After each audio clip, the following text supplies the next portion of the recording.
I've been going to therapy, and I did find out fairly quickly that going to therapy is a lot like going to a mechanic with like one big difference. So I go to a mechanic, and they put your car off, and the guy's like, all right, come over here. Let me show you something. All right, see, your problem is your father was distant. That's why you have a crack in your axle. Keeps leaking. Now, your mother was overbearing. That's why your right wheel is loose like that. And you getting bullied in high school, that's a carburetor issue. That's why it keeps overheating. And you just under there with them, and you're like, oh, interesting, okay. Can you fix it?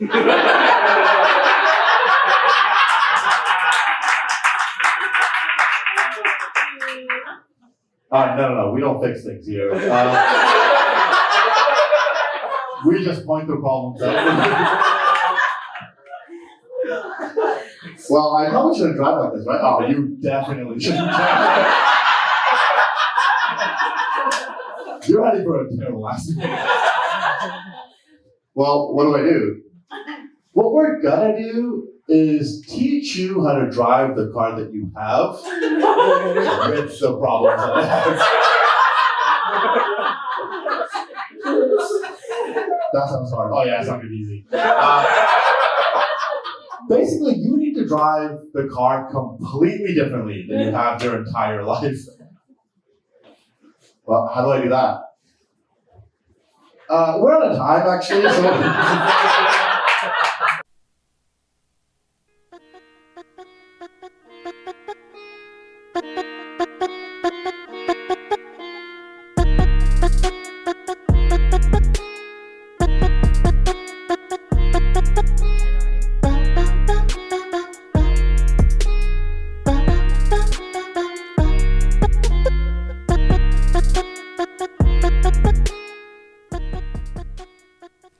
Welcome to Middle Fingers Up, the show where we hold our heads high and our middle fingers higher. I'm your host, Kieran McKay. I'm just right off the bat going to laugh, and you'll all know why, because today's going to be a fun one. I'm thrilled to welcome Jeewan Gill at J Gill Comedy, which, by the way, I had to practice so many times because you never put a J and G together. My brain was like JG, GJ, but it is J Gill. Jeevin is a South Asian stand-up comedian. Look, you got me like now all jumbled because he was trying to make me laugh. If you guys were watching as I was doing this, he had his middle fingers up at me. So that's why I was laughing. But this is also why I was so excited for today, because I knew it was going to go in all sorts of ways. Just want to start off by thanking you for agreeing to come on. I know you've done this podcast gig. I know that you're doing really well with your stand-up comedy. Thank you very much for being here. Thank you. Thank you for having me. Yes. It was and also that's the other thing. Thank you it's a quick turnaround. Sometimes it takes a while to book with guests and everyone's schedule. And you were so kind at being like, let's do it. And so I also want to give my sister-in-law that's professionally known as being very available. Well, I guess I know really well in stand-up. But he was also very available. The guy clearly was not as successful as some of us would say. Yeah. I appreciate your earnest. I like that, because that's exactly it. Well, that's how I am. I don't work. Someone's like, you need to have scheduled days, like Tuesdays at this time, or I'm like, listen, so right now when can you meet? Because that's when I can meet. I'm flexible too, so... Yeah, I'm as a comedian, it's like everything that night. Yes. And I do have a day job, but the stuff in the middle, which is when we're recording right now, is like, it's pretty dead. I also like how you had to make it very clear that you have a job. So you're one up me now. You're like, I do work. Yeah, I know, but no, I'm not proud of I'd much rather be doing this with just the stand up, but right now, got to do both. Yeah. No, that's fair. We're not all...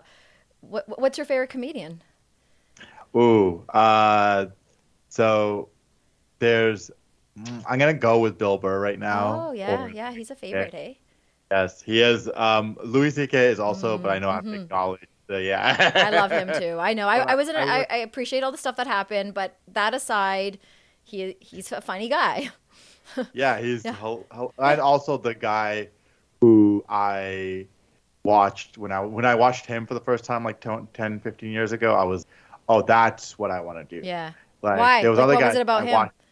So it was like, and this is funny. There's a comedian, there's a comedy blogger here in Toronto who described my comedy as like a very laid back, chill guy who tells you why everything sucks. And like, that's kind of, and the thing is like before Louis, there was like other guys who had watched that I thought were really funny. And I'm like, oh, this is really funny.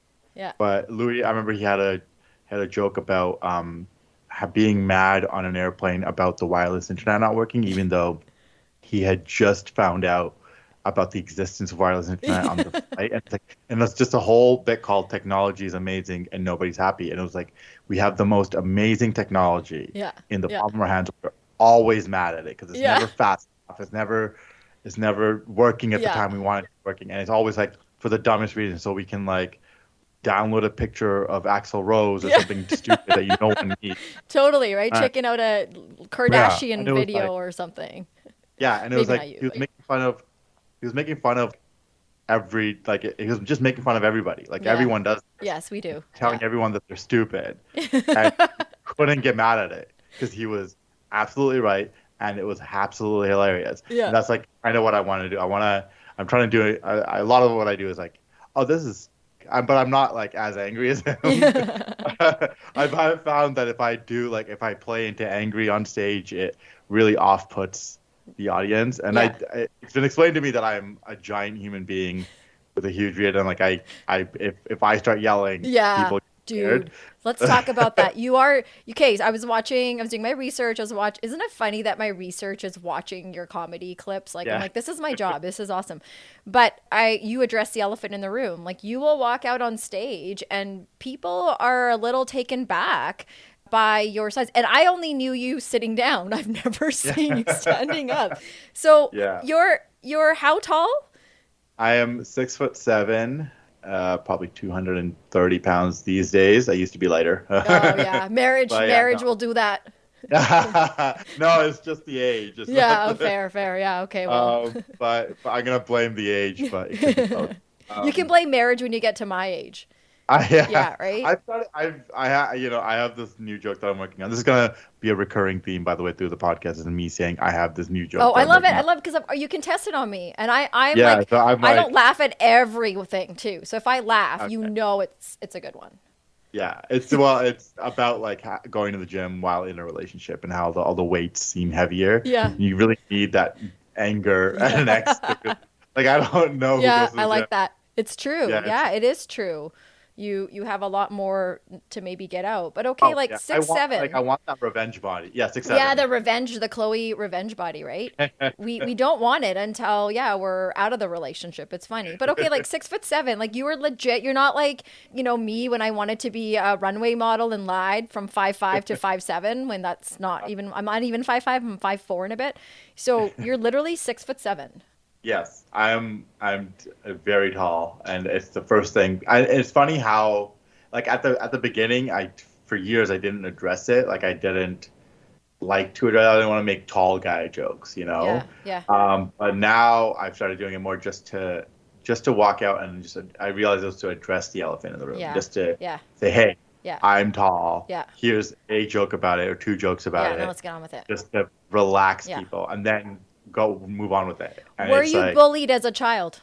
Yes. Because I also was bullied as a child. And the worst part is like no one teaches you.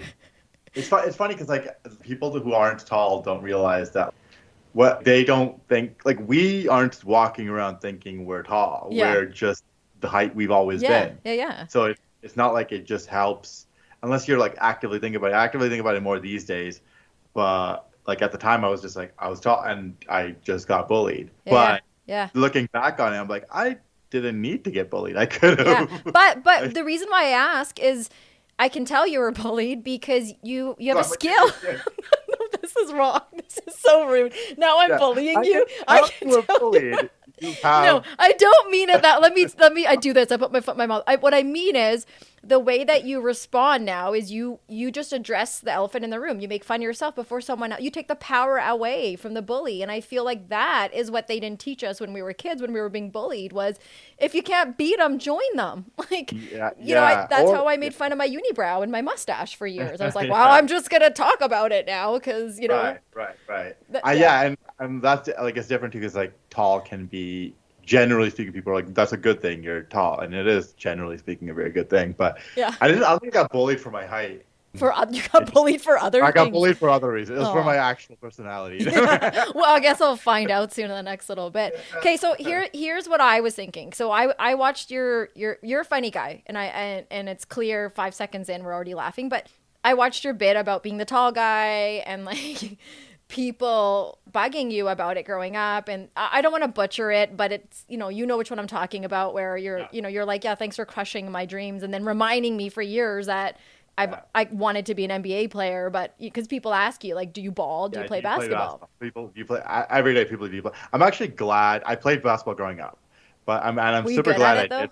I was pretty good. Okay, that's good. I was, well, actually, depending on who you ask. Yeah. But, like, I made college team out of high school, but then I ended up going to university. I didn't make a university team, which is a level above. Aww. But yeah, I play basketball. I still have to play basketball. I have an injured ankle right now because I'm an old man trying to play basketball, and I hurt myself like 2 weeks ago. It's like from dancing probably to a TikTok video. No, right? I played basketball for the first time in like a year with a bunch of. This is the funniest story. I was playing at the elementary school across my street. There's a pickup game, so there's a bunch of like 21-year-olds playing and stuff. Recreational basketball. Oh, okay, yeah, sure. You can tell I played sports. Yeah, clearly, right? Do you know how this works? Yeah, no, there's a whole. Yeah. For those non-basketball folks listening, there's organized games places. So you go there with a bunch of other people who are wanting to play some games, and they'll organize a game 5-on-5. You start playing, and I was walking around the gym where everyone's warming up, and it's all these like 22-year-old kids, and I'm like making old man jokes. I'm like, oh, like we should. I don't know what happened. I'm the old guy now. I'm 30. Oh, we should have a game, 20-year-olds versus 30s. I'll just be myself, like some really stupid which is also an old man thing to do. It's just like make conversation with people like that. And then 40 seconds into the first game, I go up for a rebound, I jump, and just hear like my ankle go over. You didn't even have to make the jokes. No, and I just went down, and then I made such old man noises. Like on the way down? No, like when I fell, and it was like, because when you like when old men get injured, they don't cry out, they just fuck, like, they like start topping. And I'm like, I was thinking those fucking shit, god damn it, and I was making such old man noises, and I just had to pull my sad body off the. And then there's like classic, like the city of Toronto has like a 14-year-old volunteer kid overlooking the whole thing.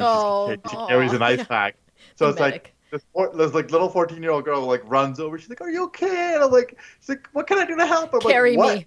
You think you can do to help? Like, carry me. That's what I would have said if I was you. I would have looked her dead in the eye and be like, "Carry me," because that there. So lucky it was across the street from my apartment. I hopped over. You hobbled home. And I even hobbled. I had to call my wife. I had to walk across the street, and then she hobbled my aside. Oh man. Well, I was thinking about your bit, and I think we should write a children's book about Jeevin the giraffe. Oh, right? and it's like all the animals of the animal kingdom wherever animals live, and it's about how all the kids have this special skill or talent, and your talent's supposed to be a basketball player. But then in the end, we learn, the moral of the story is like your talent's always been making people feel good and laugh, but that never gets recognized, right? So I feel like there's like a story in there. I'm just like Jeevan the giraffe. I think we should do it. Oh my God, yes. You know what? This is $1 million idea. Let's do it. Okay, it's our idea. We're gonna do it. Pinky swear through the thing here that we're gonna do this and lock it in. Jeevan the giraffe, I feel like is a name I've had multiple times over my life. So you know that name?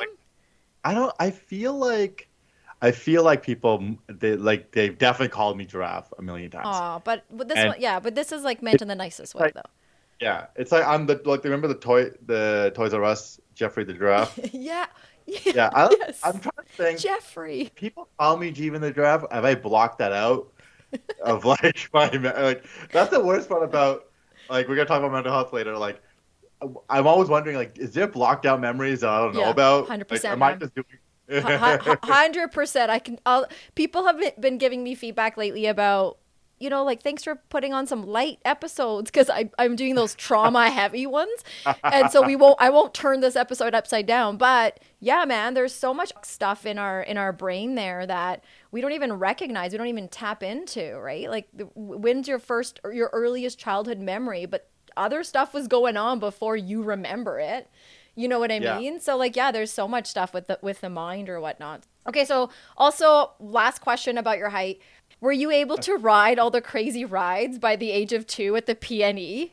Yes, yes, yes, I That's, was. like, not I the have funny. been able to ride those for a very long time. Yeah. The Okay. only thing that sucks about that is that you get the ability to ride the rides before you're You're ready emotionally for it. developed enough to take it. Oh, Do you know what I man. mean? Like, so you have to stand there a little hunched over, like, no, I'm actually not able to make it. And 'cause they're like, I'm 5'6", but I'm also 7. So, and then like everyone's like, you should go on. Are you scared? I'm like, no, I'm not scared. I'm just still shorter. Like the wooden Whatever. roller coaster at the PNE, since we both Yeah, grew the up wooden in roller Surrey, coaster. right? Yeah, the water roller coaster in the Vancouver Oh Playland. man, that one's like death. Like if you Yeah. want life like just like knocked back into you, you go on that roll. If you're like, I'm having a really low day and I don't know how I feel about life, don't do anything. Go on the roller coaster before you make any rash, because by the end of that you're like, fuck, this is what life is. Holy shit. This is crazy. I almost died. I'm really glad I didn't. Yeah, it's the only actually good ride and it's only good because it's so like I feel like there's probably some safety issues. Oh, 100%. But that's why you leave it for the last ride, right? Like we used to Yeah. always leave it as the last ride. You'd go all do the other ones, because if you start with that one, you might as well go home. What are you Yeah. going to do, the Also, swings like, after?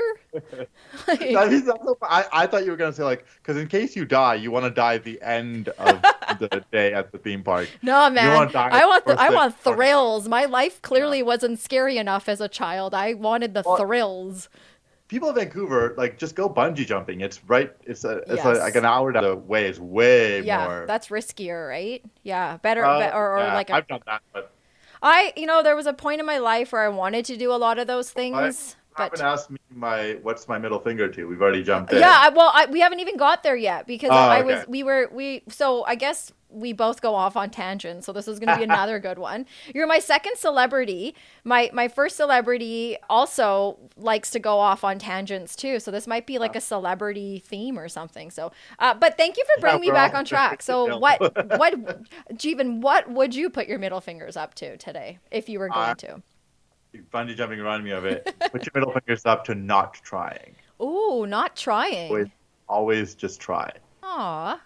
Yeah, because I don't know, that's so sappy of me. That's not. No, that's not good. I like intended at that. all. Middle fingers up to. I appreciate that. Well, like you probably know why. Why that? Why do you want to put your middle fingers up to that? It's just like there is much more regret in not trying than there is in trying and failing. Yeah. Like Yeah. there's almost always. Wait, hold on. There's a lot of people with mental health issues that watch this podcast. Don't try that one thing. Well, Don't do yeah, that. this show is about the path to health. So Right. where anyone listening is listening for the good reason. So thank you for clarifying that though. Like most things. Yeah. Don't try that one thing that Yeah, makes it. yeah, which can't one- try which one of anything those else things? ever again. So, but the rest of them are good. There to you try. have it, folks. Mr. Jeevan Gill, right there. Watch number 188, whatever the rest. Seriously, right? I Yeah. appreciate No, that. I think that's good. Bungee jumping was a really cool one because I'll spoiler alert bungee jumping for all the viewers who haven't done it, but basically like you go there, they tie you up, they do the whole like sign the thing, yada yada yada. They make you wait while you watch other people jump, Oh and my all God, of the worst that thing. leads up to the point where you jump, and all of the whole contraption, everything is built around the split second between when you jump and when you stop, when you get bungeed. There's a split second in the middle there where your body doesn't realize that your body realizes it's over. There's a Oh. split second right before you get bungeed where the wall shut in, it goes black, and it's just like whew, and then you whew, come back, and that right there is just that split second. Wow. That's what all of it's built for, and it's an amazing experience for sure. Yeah. Because you're just when I got bungeed back up, I was ecstatic to be alive. So you're talking about the wooden roller coaster. Yeah. It's way Yeah. more. Because I went and the thing was, I remember I think being nervous the day of, and we're all going over there, like us jumping, and I was pretty nervous, and then I got to the place, and they had a sign up that said, "No safety issues in history, established 1988." So it's like they've been doing this since 1988, and they've had a single safety issue. So I was like, what are the chances that Today, I'm the guy? Yeah. You know? So that made me more comfortable. So then I was able to jump forward, facing out, like going head down. Wow. And I did it with such confidence. Like when you look on I felt like such confidence when you look on the video. It's just me falling. But you know what? No one's ever described that process, and I like literally my jaw is wide open listening to that, because I think that is amazing to hear you say how that split second you think I'm done. Yeah, and your body goes, because when you take off, it's about maybe like a 2-second fall, but like when you take off, it's just like, oh, you fell off. It's like you're jumping off anything else. Yeah. Picking up that velocity, is that velocity of like, oh, this is, if I hit anything now, it's over. And then that's where your body goes, oh, we're done. And it just snaps, like it goes away for a split second. That's crazy. And then you get pulled back out, and it's like, there it is. Were your eyes closed? Nope. That's one thing. I kept them wide open. I mean, I'm maybe the black coming in was my eyes closing at the last second. Fair. Yeah. But Wow. yeah, that's what I realized it was. It was just built around that singular half a second or whatever it was. That's insane. Like, that's amazing. Everything else is just cool. You're jumping off a thing, you're swinging around for a little bit, Yeah. and then they pull you up, and you're just like, and you're in a beautiful mountain area or whatever. But everything else is built around that sensation. That's what Have you done anything like that, or have you ever felt that kind of feeling again since? No, I don't think anything's come. I have skydiving on the list. I've had there's bungee jumping. I walked on the roof of the CN Tower recently. Oh, the edge of the tour or whatever? The edge of the world or whatever that is? Yeah, okay. Edge walk, yeah. So I did this thing where I'm like, when I turned 30, I'm like, I'm going to do these 3 things: bungee jump, edge walk, skydiving. Yeah. All the heights. I just put them in my head. Yeah. So yeah, I walked edge walk. That one was really cool, but it was definitely not the same feeling. That one was much more that heights feeling that you're used to when you're afraid of heights. So did you take that picture that I was visiting T-Dot last summer for a few days. So my friend and I went and we watched people from the top doing that little thing, the edge thing. And so the way you lean back to take a picture, it looks pretty freaky. It wasn't as bad, you think? It was pretty. It was facing forward is a lot worse. Yeah. Because when your toes are when you face backwards, you kind of do the lean back and you'll hit the end of the rope. Yeah. And then you're like there. Yeah. Yeah. And so yeah, it's feeling like it's the width of the path you're walking up there is the width of a normal sidewalk. That's what it's not super wide. That's what they've made it as. Yeah. So you're width and it's funny because the half of the sidewalk that's towards the building, so you're safer, I guess. Yeah. Is you're walking around with confidence. You're like, yeah, we're good. And then once you step over to the other side, and you're reaching that edge, and it's your feet start like cementing themselves to the floor. You're like, they become heavier to move and stuff. And so the first thing they do is like they have you put your toes over the edge. Yeah. And then they have you put a lean over, so you lean over facing front, and then you lean back. Yeah. It's pretty wild. I would definitely. Yeah. So then when's the skydiving happening? Still working on it. I need one of the things with me is I'm a terrible planner. So this is the funny thing. It was supposed to be all done before I was 30. Yeah. and then Wow. I planned terribly, and now I'm like, I'm gonna do them all like once a year before 33. There you So go. hopefully this summer, maybe. Yeah, I, maybe, I hey? I feel a thing about like I'm in Ontario, and it's just not the place I feel like jumping out of a plane. You know, it's Yeah. not nothing pretty to look at. Yeah. BC would be good. Yeah, Hey, so that'd I'm be back pretty. in BC in June, and yeah, so I Come on over to Alberta. We got yeah. lots of land. Oh But fuck yeah, you why the wouldn't see fuck? water and like you'd see our Oh. Bow River, which is pretty. I think over the Rockies would be cool, but I don't know if that's where they do it, right? I Yeah, think I they do it in know. I mean, a lot of places just do it in a field. yeah. That's like so. I don't what you're thinking of. I don't know where. That I think sounds. I think the place to do it in Vancouver is Abbotsford, is Oh what I've heard. We'll yeah. do a lot of it, so that's also a bit of a field, but there's still mountains. Right. Shout out to the The view, Abbotsford Canucks. Just have to yeah. throw that in there, right?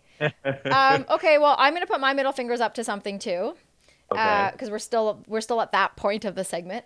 But okay, so my whole family got sick this past week, and I was holding down the fort. So like it was everything from a cold to strep throat, and I'm like, look at Mhm. all these sick people, and I'm the only strong one here, right? And then all of a sudden Monday morning I wake up and my body just decides to like, you get that the stomach flu, like you get the sweats and you're hot and you're cold and you can't put enough clothes on, but you also can't take enough of them off. And now you're like not sure which end or which opening stuff's gonna come out from. So you're like, do I sit on the toilet? Do I stand above the toilet? Like, what's gonna happen? So it was like an intense Monday, but I was telling my friends, I'm like, like I don't, I believe in manifestation. I'm not necessarily one that strongly, says I believe in God and all that. But I will tell you what I do believe in. I believe in the devil because there was a point of that stomach flu thing, that bug I had, where you start making deals with the devil when you're sitting on that toilet and you're dying and you're like, I'm going to faint and puke and shit myself all at the same time right now. It's not even 8 o'clock in the morning. And you just start to, like look back at what you ate and you're like, I'll never fucking eat that again. I'll never eat that again. I'll never eat that. So I ate all my kids' like lunch snacks because that's what I do in the evening.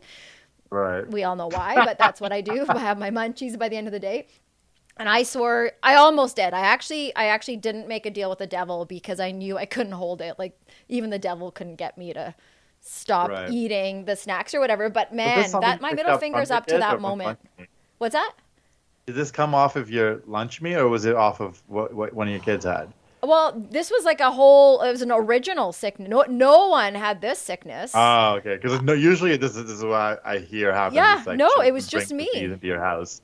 Yeah, I think it was because I was seek karma. I was walking around thinking they're all a bunch of pussies being sick, and I'm not a good caretaker, and someone's make me tea, someone's help me with this, and I'm Right. not the best at that. I know that. I admit that. But then by Monday morning, my body's like, well, it's your turn now. Good luck. Decide. Are you gonna stand above the toilet? Or are you gonna sit on the toilet? Which Oh one? man. Yeah. Yeah, So, anyways. I've had one of those. Oh, I've had many of those, but yeah, they're the worst. And then I was in Mexico at the time, oh, so yeah, so I have it hit me no. bad in Mexico. So I had a bad ice cube or something, and oh, it's worse because at least you're home. It's worse when Yes, you're you on need the your clock. home.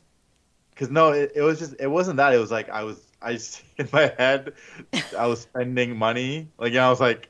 I was Yes. like, it's costing me X amount of dollars to be To be here. this I'm spending sick. it. I said, yeah, just spending it like, and I think it was like, there's no healthcare.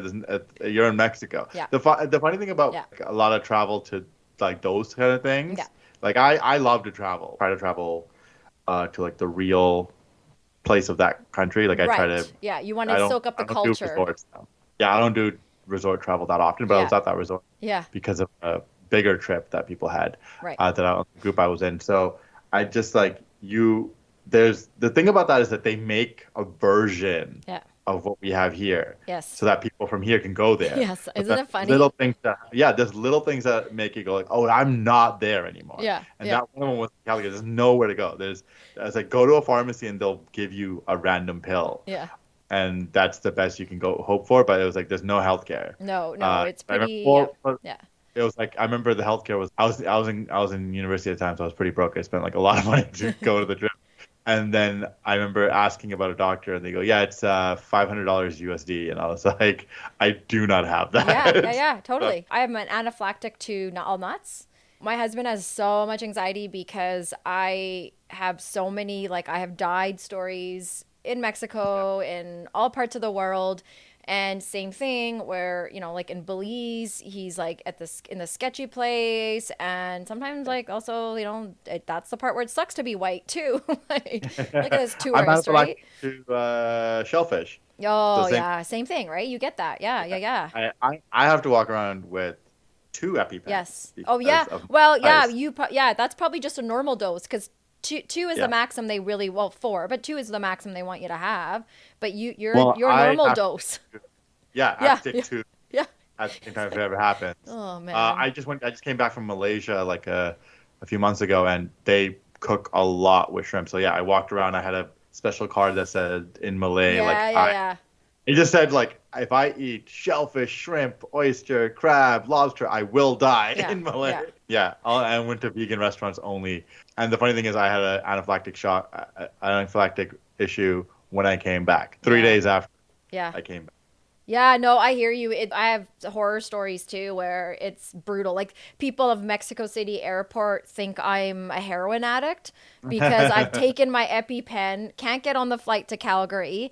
The medics made my husband sign something at the time he didn't realize, but after they gave the meds, they're like, we can't help you anymore. And no one in the hospital. So I literally, when you talk about that moment before you jump or when you're jumping and everything goes black, I literally thought I was going to die. I was like, this is my fucking death. I'm going to die in the Mexico City airport. Like I don't deserve this. Like what the fuck? So what happened? Well, nobody would help us. Our friends got on, and this was after climbing Machu Picchu. Like we were so worried about going to Peru and doing this climb, and we survived it. This was the last 6 hours we had left to get on this transfer to Calgary. And well, we found our way out, and there was an ambulance there. They wouldn't let me in. They wouldn't help my husband and I. So again, I had 2 EpiPens. I'd taken the one, was about to take the second. But if I took the second one, then again, right? I'm fucked. I'm gonna die now because you need medical attention. But the kind of like the traffic control officer at the airport, he came up and Google Translate with my husband and said, she's gonna die here if you don't take her. Like no one's gonna help. I'll call you an Uber. And so he calls us an Uber, and that Uber driver was like, I'm not getting a bad review. He was like, I'm going to save this chick. We thought we were going to die on the way there because I kid you not, he's driving on the opposite side of the road because he was like, she's not going to die. She's not going to die. They got me to the hospital. I'm getting my treatment, and my husband is going to hate that I'm telling this story, gets into this fight. So the doctor from pediatrics comes over because he's the only one that can speak English. And they refuse to help me until my husband pays. And he's like, you took an oath. You're a doctor. I'm not paying shit. You better treat my wife and then I'll pay, right? And I'm laying there like, right now, are we going to talk about money? Right now? Can we just pay the money, please? Pay the money, yeah. And so he refused to pay. And so the admin people, the people that own the hospital, he went to go meet with them. And he's like, he sits in this room and they slide this. Meeting? While I'm fucking in a merge dying. They like. Wait, how much were they charging? Okay, let me tell you what happened. Let me tell you. He thought it was thousands of dollars. And so he argued them, and they brought the money down. He made the doctor cry. The doctor's like, I'm sorry. And in the end, they treat me, and when we go to pay, well, it was in pesos, not US dollars. That's hilarious. So it came out to like, I don't know, like not very much. It was only actually, I think it was only a couple of $100s, to be honest.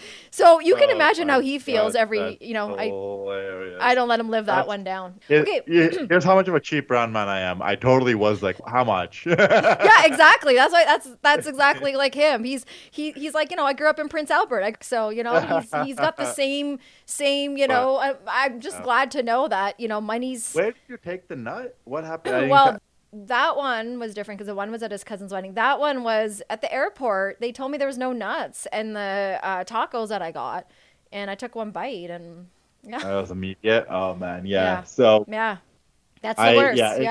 The thing about anaphylaxis is like, and I haven't had a full anaphylaxis yet. I've had slight closing. Oh yeah. But Yeah. I found out early on that like, oh, I'm allergic, Mm-hmm. and it develops over time. So like the first time I found out I was allergic, it was just a scratchy throat, and then over the course of a couple, and here's something I heard: it's like it gets worse every time. Yes. So the more it happens, the quicker your body reacts to it. Yeah. So like the next time it'll be quicker and a little bit more, you know. It's very true. And every time I end up, emerge and all that stuff I have to go through, now I have a reaction to the fentanyl or whatever is part of what they give me. And I have panic attacks. So really? At the hospital. So imagine this, you already think you're going to fucking die and no one believes you that you're dying because you're not really, you're having a panic attack, but I'm like, oh my God, I'm actually dying. It's so bad. And my son and what's that? Epinephrine, right? Yeah. So they pump you basically full of adrenaline. Yes, exactly. And you have a 45-minute window. Right? Like, it's brutal. I've ruined so many nights, so many lives, and so many nights being like, let me take this up a notch, people. So if you and I are competing today, we might end up having to like. Oh yeah. I've only had one. I've had 2 hospital visits. One was just out of precaution. I might have taken something, but I was doing okay. Yeah. And the other one was like, the chef goes, oh yeah, I put shrimp flakes on there. I'm like, why would you do that? And then like it wasn't on the menu. And that one, I was down the street from the Toronto hospital, so I literally just go out and I'm like, like I said, it doesn't close all the way for me. It closes part way. So I'm like having trouble breathing, but I'm still there. Yeah. So then I took I just got out of the place. I'm like, there's a cab going by, so I just took the cab. I'm like, go 4 blocks to the hospital. Yeah, right. The sooner you get there, the better. Yeah. My younger son has allergies too, but I'm doing something. It was going to be a secret, so don't tell anyone this. But well, shh, don't tell anyone. But yeah, my son and I are starting tomorrow. We're going to start doing allergy treatments. Yeah, I have a friend that's been on my case, and I have to help her understand sometimes, like, when trauma is linked to that, it's no different than going into a room to talk to your therapist about somebody that sexually assaulted you or, beat the crap out of you or whatever. Every time I have a friggin' peanut allergy, it's death. And so it's not... You just compared peanut allergy to rape. Okay, listen. Also, there's no treatment. There's no version. I was like, okay, we're gonna give you a little bit of peanuts to help you get over your peanut. Okay. There's no like. Wait, I get where this is going. On a little bit with your sexual assaulter, it's just gonna, and then over the course of 6 months, you'll get over it. It does not.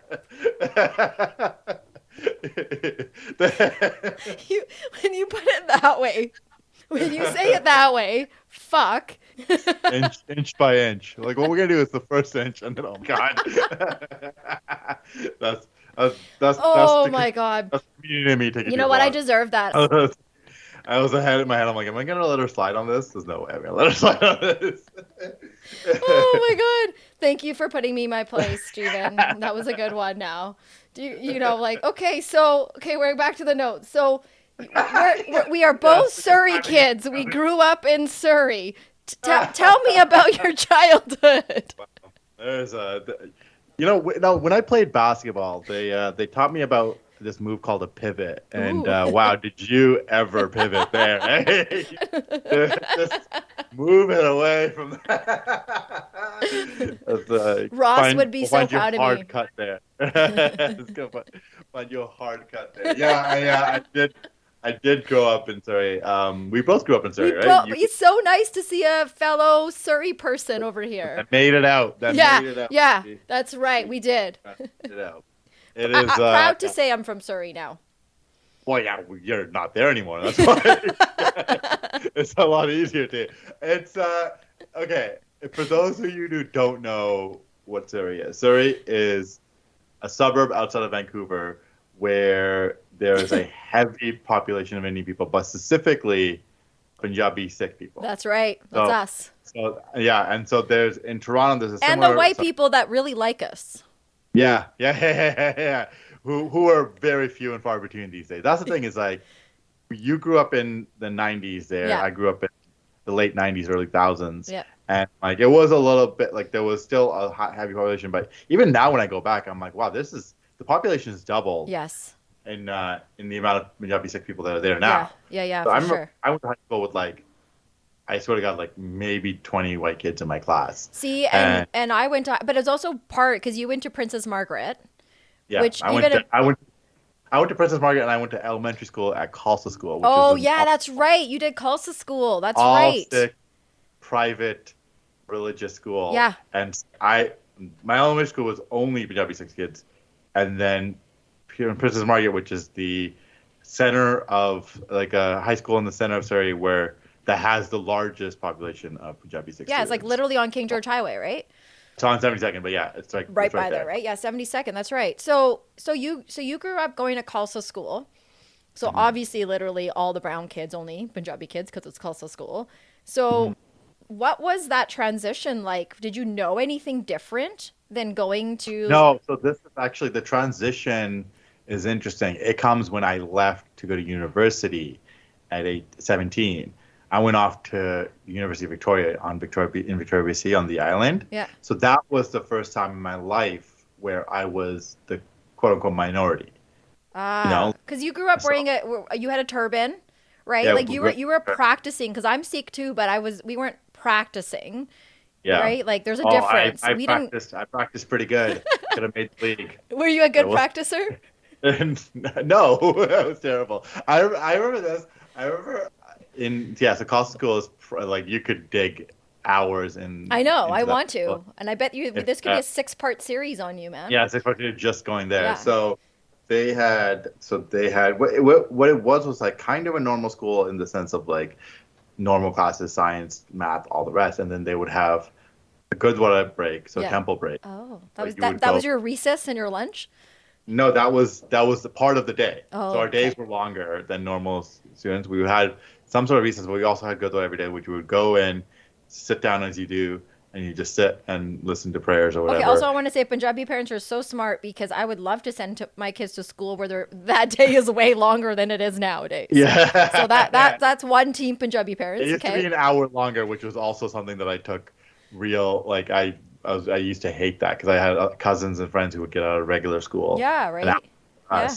And so the part of it was going to go every day. Part of it was also we took Punjabi classes and Kirtan classes. Punjabi classes were like half Punjabi class, like language classes, half religion teaching classes. Oh, okay. And Kirtan was like doing the hymns and the music. Yeah. Goes with that. So, but did you learn English at all then? Like, were you? Yeah. The rest of it was English. Everything was a regular curriculum of the Surrey School Board or whatever. Yeah. I don't know if it's school board or what, but like I'm sure to be accredited as a school, you need to follow the regular school board curriculum. Well, I don't know. So I'm pretty sure they do. So they had normal classes and quote unquote normal classes. Right? Yeah. Okay, I get what you're saying. Yeah, normal classes. Normal guy had a normal locker and learned science and all that sort of stuff. There was no so there's no I don't remember there being any issues as far as like the learning of those subjects. Yeah. 2 + 2 still equals 4. I think so, yeah. They think they still taught us science as you would teach science. Yeah. I remember there was an issue one time where it was like 7th grade and there's a boy who liked a girl and they shut that down. Oh my God. How dare that boy and girl? Why would they bring that into the school? It was like we were 13 and it was like it was like a rumor or whatever. I don't even know what was going on. God. But they didn't even know they liked each other. They had to stop the school and be like, and they spent a day being like, you can't do this. And it was like, it wasn't even like they gave it like a lesson. It was just like, they had these poor white teachers separate us. So that's the other thing. They have white teachers as well there. Yeah. So they had white teachers teaching all the regular sort of subjects, or most of the regular subjects, I guess. And then they remember that day they separated us. And I remember one teacher they separated by boys and girls. Yeah. I don't know what they told the girls, but they told the boys yeah, we've heard this rumor. Just your parents don't want you doing that, so don't. Right. Yeah, read between the lines. Yeah. But that's hard. I was in, I think I want to say 3rd grade, where they would in the religion classes they would kind of push this idea that you need to get baptized, so you need to take your Amrit, for lack of a better English word, it's like you're trying to get baptized. So I remember they had permission slips, and they would do it once. They had like a special day every month or every 2 months. It would be called Extended Gitan Day. It'd coincide with some special day in the religion where they would have you sit in the Gurdwara all day. It would just be in the morning. There's no classes that day. You're going to Gurdwara. Everyone in the schools in Gurdwara all day. Yeah. Then you have lunch, play outside for a little bit, and then go back in for another 3 hours at the Gurdwara. And the whole thing of that day was like the only people not there were the people getting Amrit upstairs. They're taking, and at the end of the day, they'd walk them in like, these are the 12 kids today who did the baptism. It was an honor, right? Like, I'm sure, like, for the process of it happening, it's like an important thing. But what are you kids thinking? Are you right there where the religion and where everybody's at with doing that, or are you guys like, what the heck? Like, we're not into this. Like, where was your whole stance? That's the thing, is like, this is how religion usually functions, right? It's like you don't talk to other people about, hey, is this weird? Do you think this is weird that they're doing like no one talks back, you're kids. And also you don't question this particular part of the school. So no one really said, like, everyone's like, yeah, I'm gonna do it, whatever. So obviously I was like, yeah, I want to do it too. And I remember going home, my parents, who are religious, were like, no, you're too young to do that. You're like, I remember them being like, you can't. They were not into it at that time. They were not into it, but I wanted to. And so it took like a few different rounds, like every time it came up, because it used to come up regularly.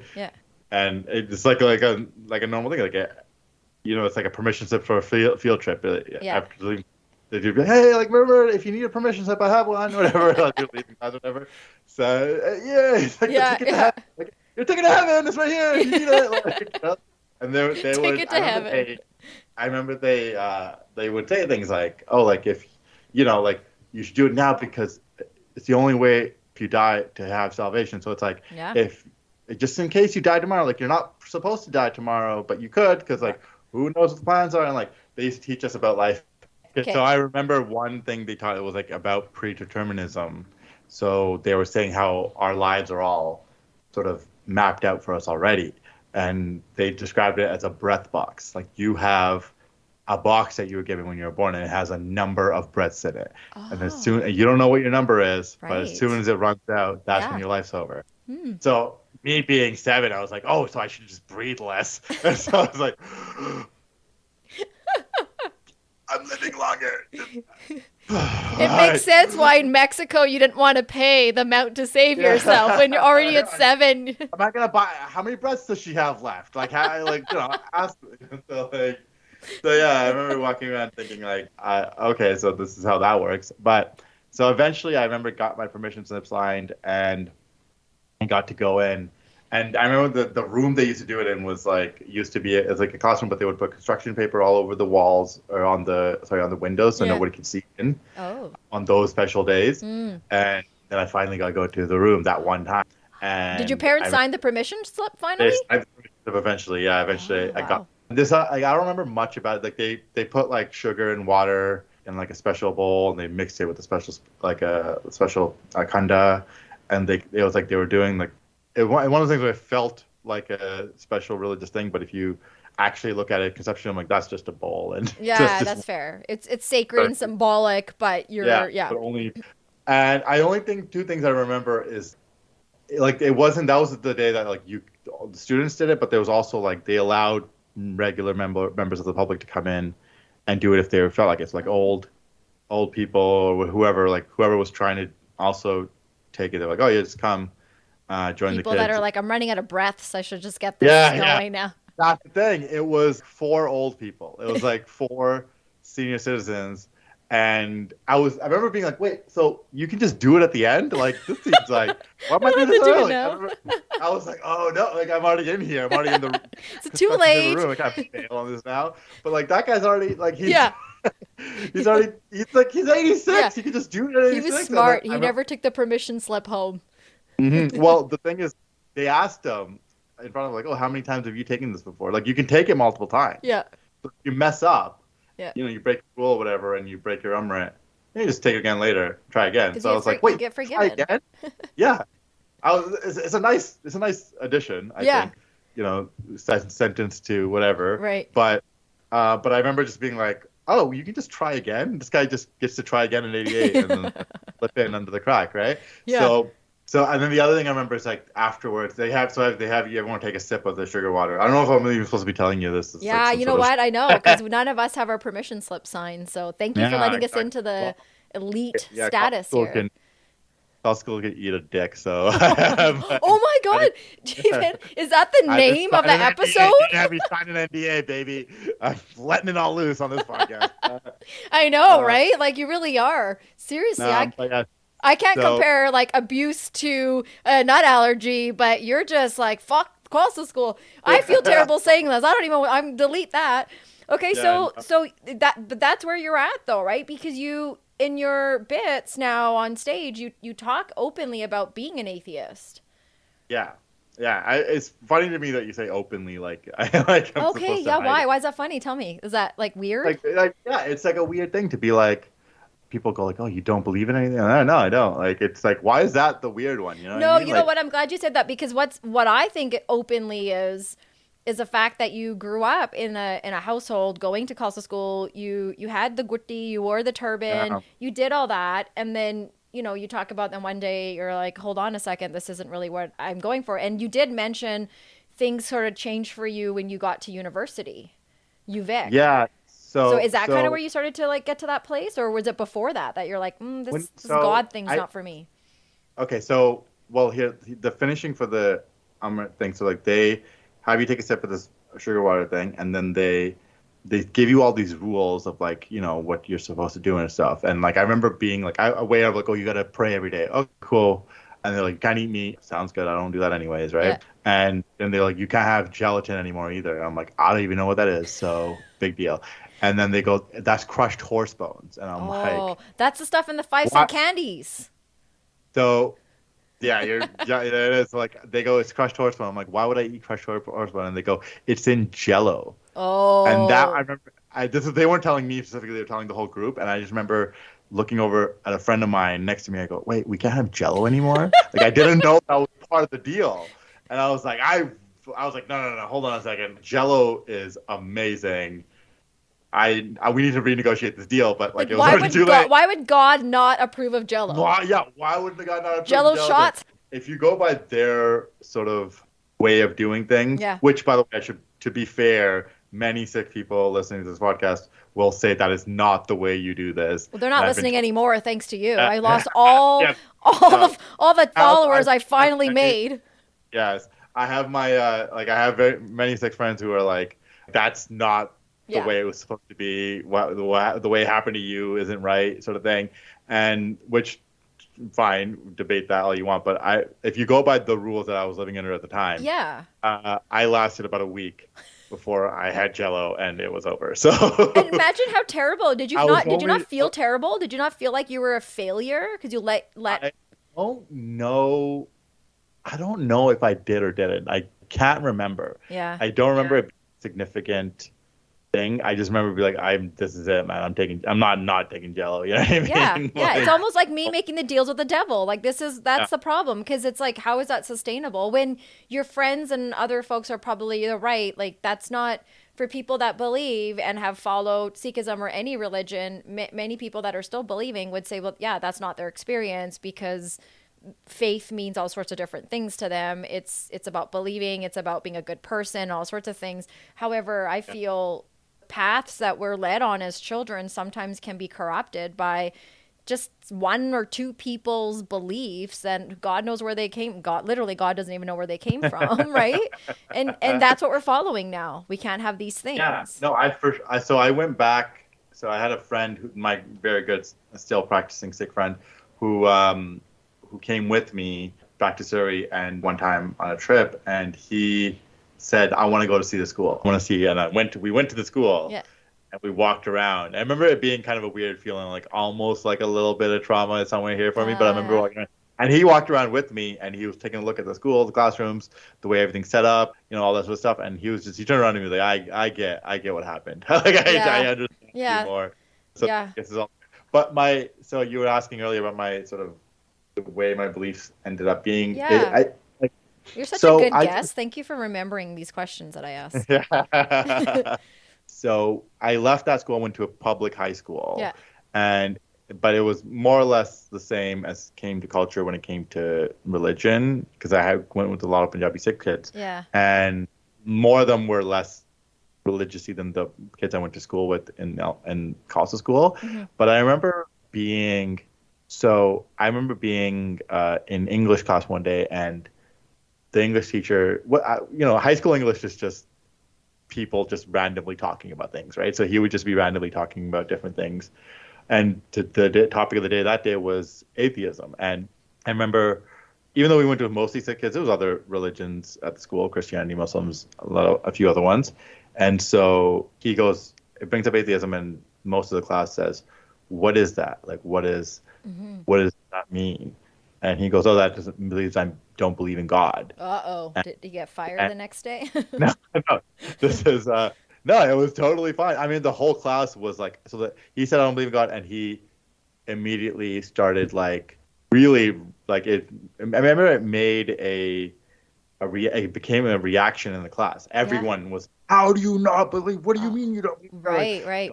It's the only thing all the religions unite against is somebody not believing, and so everyone was like up in arms about it. But I remember sitting there thinking, like, yeah, of course, people don't believe. You know what I mean? Like, if there's all these different religions, like there's Muslims, Hindus, Sikhs, Jews, Christians, all in this classroom, wouldn't it make sense that some people don't believe it? You know? And I remember just not being off put by the idea at all. Like, I remember everyone being up in arms except for me, thinking like, what is the big problem? And You're like, guys, remember, we can't have Jello. yeah, Like, so yeah, hello. exactly. I'm like, these guys can have Jello, no problem. Like, Yeah.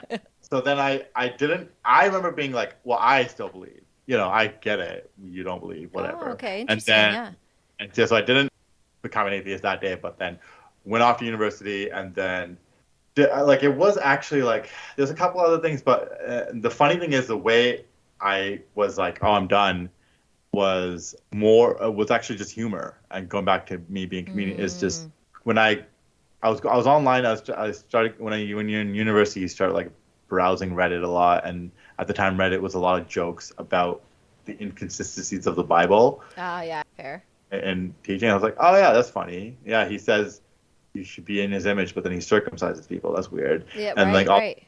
all these things. And then when I started getting more and more into stand-up comedy, all these comics were like making all these jokes how believing God was stupid, and they all made sense. Yeah. I mean, so I was like, oh, that's it. I don't believe. Yeah. Like, I don't believe. And I'm thinking back on it, I'm like, I don't remember ever time actually believing. Right. I remember You were following, you feel? I wanted to, they said you should do this, take the baptism because, you need to, whatever. And they made it seem like there's something they had to do. So Right. like, I felt the pressure to do it. Right. But I remember every time I remember just going to the temple and just being like, I'm just sitting here bored. Like, Yeah. I'm not connecting. I'm not like, oh, like, this is amazing. Like, the only time I had a fun time there was when I got to play the musical instrument, and that was because I got something to do. Yeah.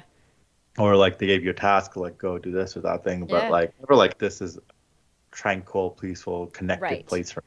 Yeah, So- and I wonder that for kids, right? Like, how many kids do connect that way? A lot of it is that's what you're told. That's what we do. And then when kids get to 13, 14, like that early adolescence where you're finding your identity, it's no wonder that that's one of the first things a lot of kids will question about whatever religious beliefs they've been growing up with, or what particular beliefs their household's been, a part of. Like, wait a minute, I've been following this all this time, and I'm not sure if that actually sits well with me because of all these other questions. And some parents are great at being open and curious to answering them, but a lot of us, right, like, it's fear. So the questions that kids are asking, the response that's coming out is out of fear, because you're challenging something that we believed in all these years, all this time. Like, how that's wrong.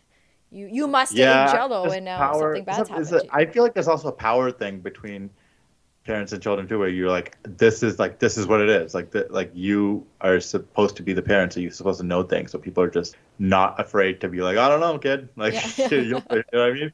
Well, you obviously have not been parented by me, because a lot of our are exactly that. That's fair. And also, like, I can only answer so many questions a day, right? Because that's like, I don't know how the clouds I don't became have- that way. I can't speak on what it's like to just be like, no, this is what it is. Shut up now. Yeah. I have to pay taxes, you little Yeah, fuck. yeah, That's exactly, why- right? Yeah, yeah. How come you don't ask how to grab the shovel and to shovel the snow? You never ask about that. It's always about all these other challenging me about other things. Well, I think, yeah, you're right, but No, ask where it's going. It's going on the side of the fucking driveway. Get to it.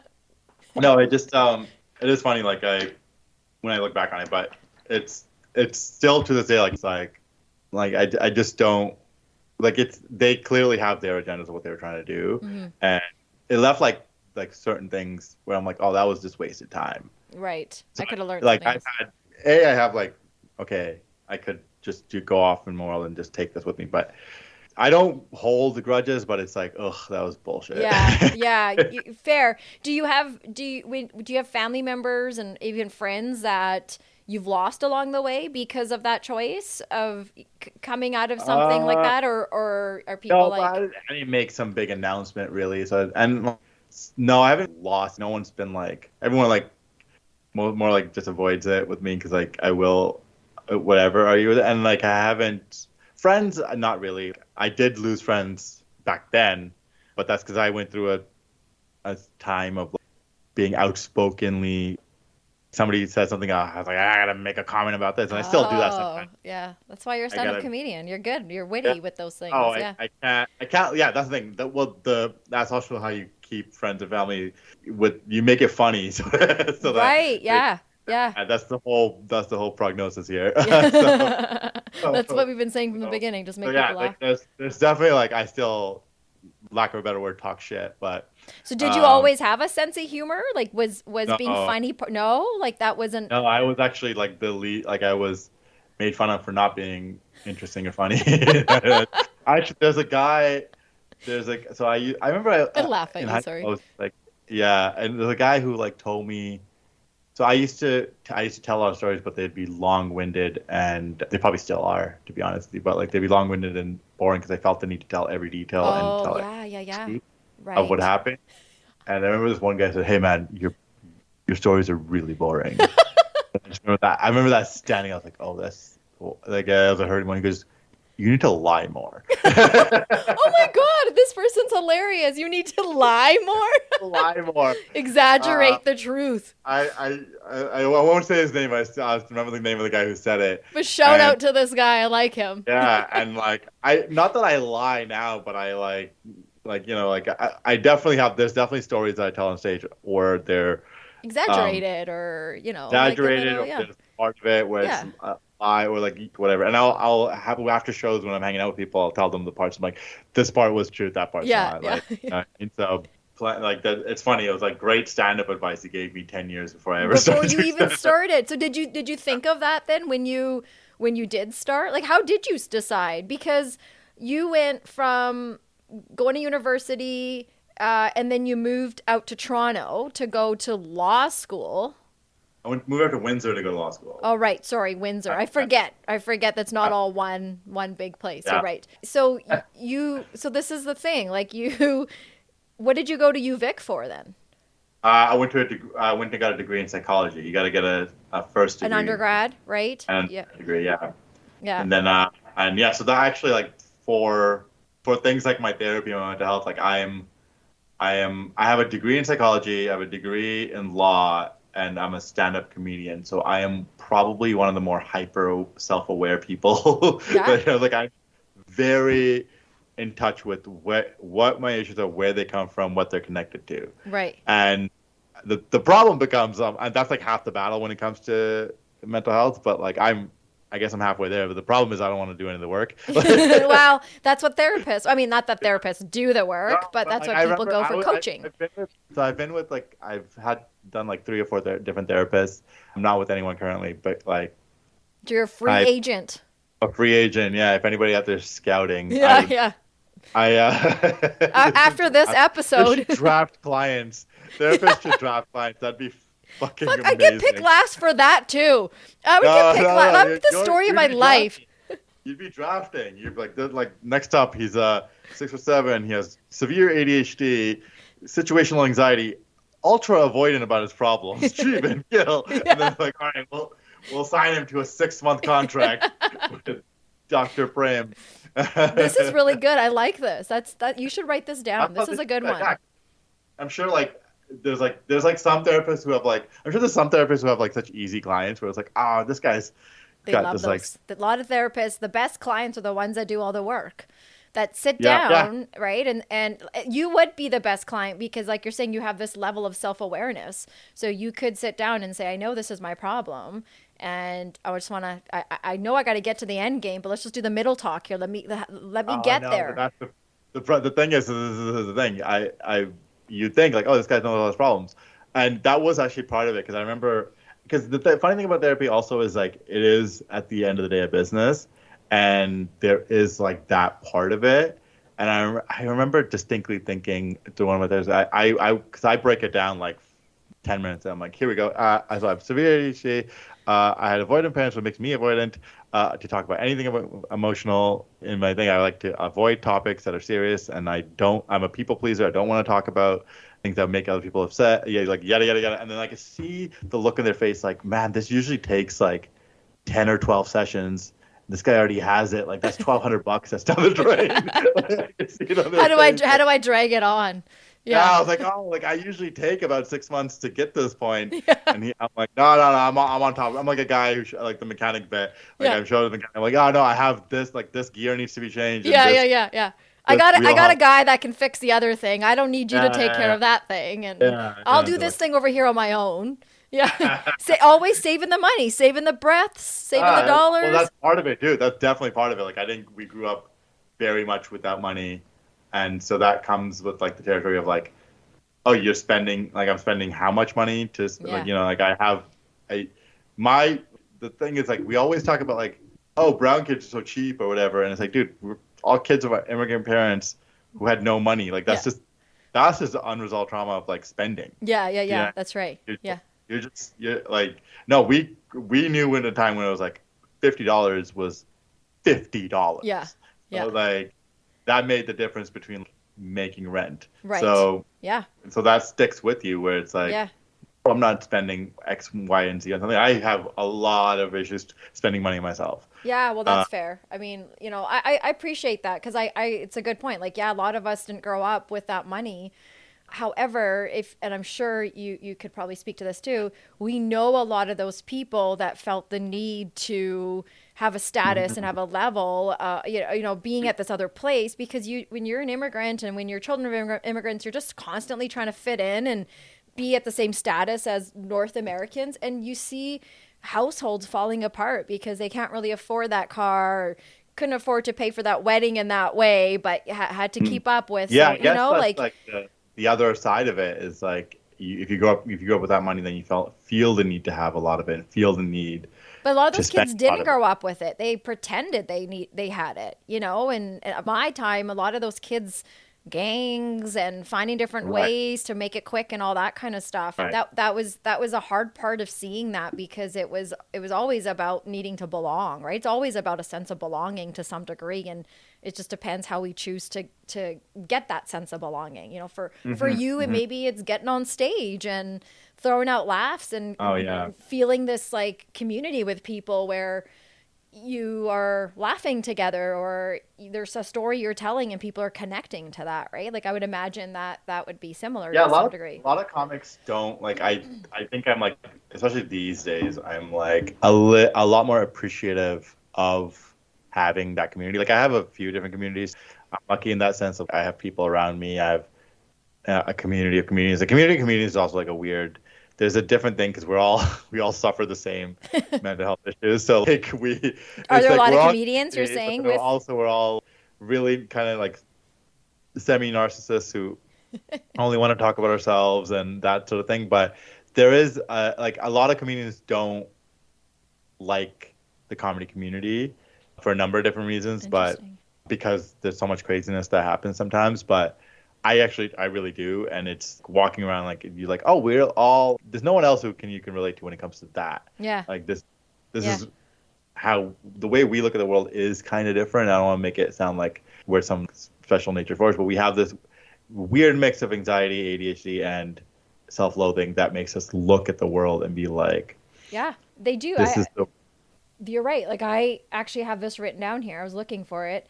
They say you need to understand that comedians are different from other people in terms of thinking and observing things. They don't look at the things the way we do, and that what makes their jokes so unique and relatable. Like that is why sometimes when I go see a show, I'm like torn between the fact that someone like yourself is talking about, let's say, a hard issue like racism or right. something about women, and I'm like, fuck, man, every day outside of this comedy show, this matters. This is so serious, but I want to laugh so hard right now because it's so funny the way that the guy up there is putting it, right? So like, it's like you're torn between the two because as an audience member, and that's because audience members like that. Everyone says like, oh, comedy is so like hard, like whatever, comedy is X, Y, and Z these days, right? Because of cancel culture or this or that. And the comedy has changed, comedy is whatever. And it's like, no, the audience is just more aware. So like, it's because in like the 90s. So this idea of like, I know you want to talk about this some point later, but like this idea of like, this is what we do. I love it. We're talking. Let's do it. This idea of like what you can joke about, what you can't joke about. Me, there's always been this graph that I've described where it's like, if you're looking at it, like one side is the offensiveness of the topic, and the other side is how funny your joke about it is. Right. So the more touchy the subject is, the funnier your joke about it has to be. Right. If you're gonna make a joke about an umbrella, no one's gonna be touchy about an umbrella. Yeah. So your joke about an umbrella can be just a whatever joke. People will be like, okay, haha, giggle, like, that's funny enough. If you're making a joke about abortion, it better be ironclad funny. David Cross level funny. Yeah, David Cross level funny. Sure, that's weird that that's the name you picked, but okay. But like, like it better be that funny, and especially when you're at the level I am, when most people in the audience don't know who you are. As like David Cross has a following, he has his audience, so they're gonna forgive him to let him go to places on certain topics like that. Right. But when you're just somebody who doesn't have a name, it better be that funny. Right. Otherwise, and so people are like, oh, they're not laughing at my joke, and it's because your joke, like your abortion joke, isn't that funny. But why do we go to comedy shows if we're expecting anything other than laughing? Like, that's the part I don't understand. Is like, I know when I went to go see, what's his name, Bert Kreischer. Bert Kreischer, yeah. Thank you. I went to go see him, as I told you the other day, and I don't know anything about him, but I know that there's a potential that he may say something that could offend me, that could upset me, but I'm still choosing to go. So I don't understand why I'm going to walk in there now and get all offended by the fact that this guy's doing his job and I'm choosing to go visit him at his job. So why do we get so mad when someone cracks a racist joke or abortion joke? Like, what do you think that's about? That one's hard because, like, once again, it's like, I don't think most people they're going with the same idea. Like, they're going to laugh. No one goes to get offended, I don't think. Because offense is a different thing for every person.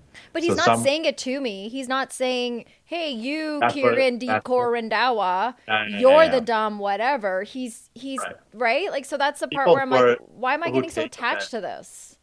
Yeah. And this is a weird thing.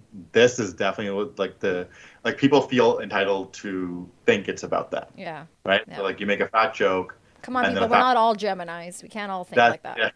Yeah, so like that's the thing. Like, I've made astrology jokes and people have been like, me, I'm an astrology person. And I'm like, yeah, that's dumb to believe in astrology. And then that's what they get offended at, Jeevin, is you tell them. Oh yeah. So you keep going. It's hard to say. Like, I don't think people generally go to comedy shows to get offended, but then once you hit whatever that thing is, they might jump up and be like, well, whatever. And then, like that becomes that moment. So yeah, generally speaking, you should have the attitude that you have. Because I've definitely gone to show, like there's offensive comedy to me. Okay, I was going to ask you, do you get offended by comedy? You do. Yeah, comedy that's terrible. It's how it's delivered, less than the content. No, just like I don't think there's any topics you can't joke about. I don't think there's anything that can't be funny. I just think that I've seen a lot of people who are really bad at comedy. Right. And not to say that I'm amazing, but I'm just saying, like, you should see who's worse. But like, there's like some really, really bad comedy, and I get offended by that. Yeah. Because I'm like, this is unoriginal. This is hacky. This is like, I can't believe I have to like share This, you know, yeah. comedy with Right. this person. Or it's like, because you're talking about like, oh, there's all these there's plenty of other comics who are just like, you know, they're making like real unoriginal jokes, didn't have any thought of it. Yeah. They're like, Yeah. like somebody who like talks about like, let's say Chinese people doing something and then just does a Chinese accent. Yeah. Whether that comic is Chinese, Yeah. white, or whatever, it's offensive to me because I'm like, this is like, really, we're doing Chinese accent jokes. Yeah. And, That's right. like, Even Russell Peters has stopped doing that now. So come on. Yeah, it's like there was a time. This has been done. This has been done. Right. So it's like, that's offensive to me. But because do you think that some of that for you comedians is about life experience? Like if you haven't lived and experienced outside of maybe a little cute box that some people grow up in, I think do you think that plays a part when you're up on stage and you know you're not as funny as others? Yeah, definitely. Like there's definitely a base level because you know I'll watch comics who are like 21 now, and they're talking about like, oh, my Instagram account or my Tinder account, whatever. And it's like, yeah, that's what you should be talking about. Like, I still have a Tinder joke or whatever, but what I mean was like, I remember watching a 16-year-old kid one time years ago, and he came out and he was doing material about Xbox Live. Yeah. And it's like, I was like, yeah, that's what your life is. You're 16. Right. Yeah. You play Xbox all the time. Yeah. So your material will be about Xbox Live. Right. I totally get that's what you're. Yeah. That's where you're at. I can tell by what their thoughts like are on it, the angle they sort of take, about their like raw talent underneath, about their raw sort of comedy brain underneath. So it's like it's like finding your niche, the thing that is you, and like you use a lot of your physical features. You talk, you know, that when you sit. I love the one where you are the cult leader, right? Right. And you sit down and I'm like, yeah, like that's really awesome that you're using a part of you. You also talk about God. It kind of connects a little bit to who you are. But yeah, if you're sitting there talking about something that you have zero experience about, or maybe even a knowledge about, it can come off like you're like I watched a guy recently and I could tell he was new. His material was actually very funny, but you could tell that he had memorized it. Like he wasn't telling a story, he was just reading something off a paper, and I think that makes a big difference. No, for sure. That like, so what comedy is you're doing something incredibly difficult, but you have to make it look incredibly easy. Yeah, well said. So you prepare this thing that you do over and over and over again. The only way to make it good is to make it over and over and over again. You tell a story or a joke, and you have beats to it. There's parts where crescendo's up, crescendo's down. You pick your words carefully because, for example, I have a story where I talk about, let's say, like I have a joke about taking a Colombian horseback ride. I was in Colombia, I took a horseback ride. I can only say horse so many times before it throws off the listener. Yeah. I'm like, I was at the horseback riding place, went to the horse, and took a horse. Yeah. And like, you got to keep an eye on how many times you say horse. Or I have a joke about possibly be like a bouncer at a bar, but then so I don't say bar before I go out to drinks with my friends when I'm in a place. You know, I'm picking words here so I don't say, because if the punchline has the word bar in it, then you don't want to say the word bar because it gets stuck. Yeah, you have to really think about, be a wordsmith and really think about how to maneuver that and tell the story. At the end of the day, then you got, when you're putting it together, you're out there and you're not saying it like you memorized it. Yeah. So like it is memorized, but you don't want to be out feeling like you're reading a script, because then, like you just said, the audience picks up on that. The audience picks up on, this guy's just saying it, so you're not connecting to the words as much because like I'm prepared. So you're playing this kind of trick, and the audience is kind of in on it with you. Like whether it's conscious or subconscious, maybe I'm letting the cat out of the bag a little bit, but when you go to a show, you sit down and the guy goes, oh, last week I was walking down the street and I was on the subway, and in the audience head, like if he says it convincing enough, yeah, he was last week, so this is last week. Yeah, it makes sense that this happened. Yeah. Sorry. I'll tell you a secret right now. There's never last week. It never happened last week. There's a lot of last weeks for yeah. Yeah. It probably happened 3 years ago. Yeah. Or whatever. So or as the good advice you got from that wise soul, you're lying. yeah. So it never even happened. Lying.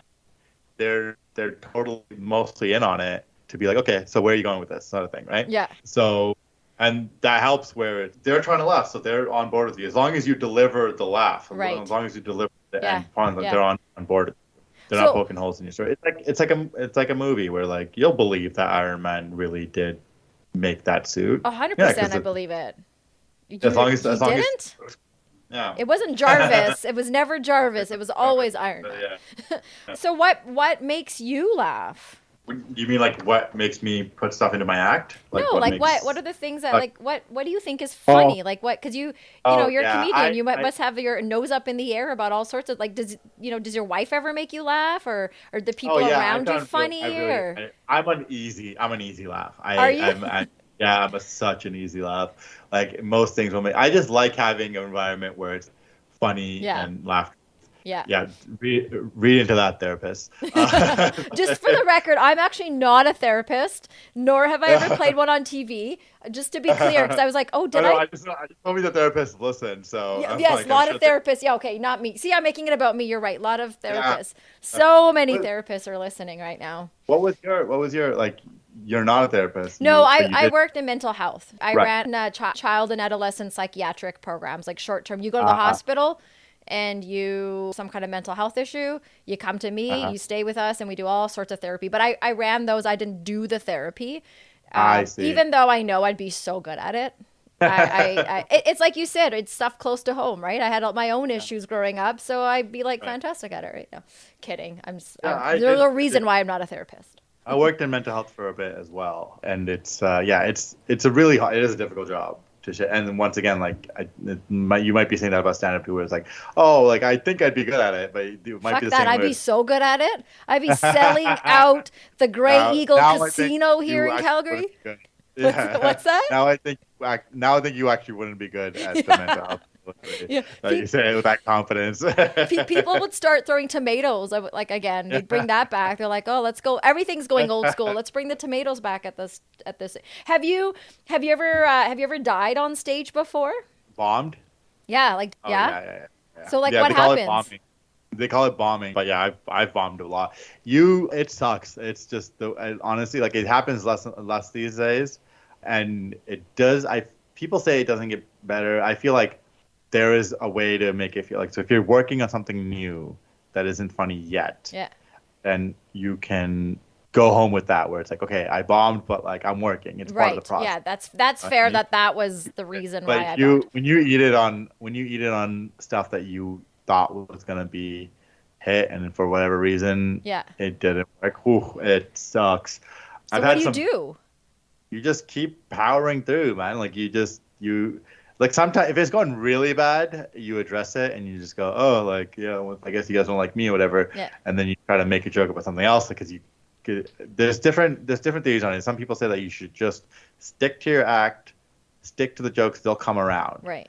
Other people say, okay, you should just bail and talk about the guy in the front row and see if that picks something up, like whatever, right? And the bombings where it's like the audience is, for whatever reason, you know, like they could be. I've had super drunk audiences. Oh yeah. Where they just want to yell out and be part of the show. Then you just you try to fight the crowd that way and just make jokes about them, whatever. I've had hostile crowds where 2 tables, the whole show is like 8 people, and then 5 people want to be like, you suck, and you just have to do whatever with them. So can I ask about the hecklers then? Like, do you like what do comedians say about those people that are, trying to be part of it, or like, do you guys absolute worst, no matter what, you're like, even you if hate you that? I'm definitely on the team of like, no, that's the worst. Even if it's like, I've had smaller shows where every once in a while it'll be like, because the thing is, when you start comedy, you respond to every heckler as if they're evil. Yeah. But so what happens is you get mad because you're like, shut up, this is my turn, whatever, like, which is the narcissism of a comic. Now it'll, because what happens is if somebody yells something out and it's not even like a heckle in the sense of there's heckles that are like you suck Yes. or that wasn't funny.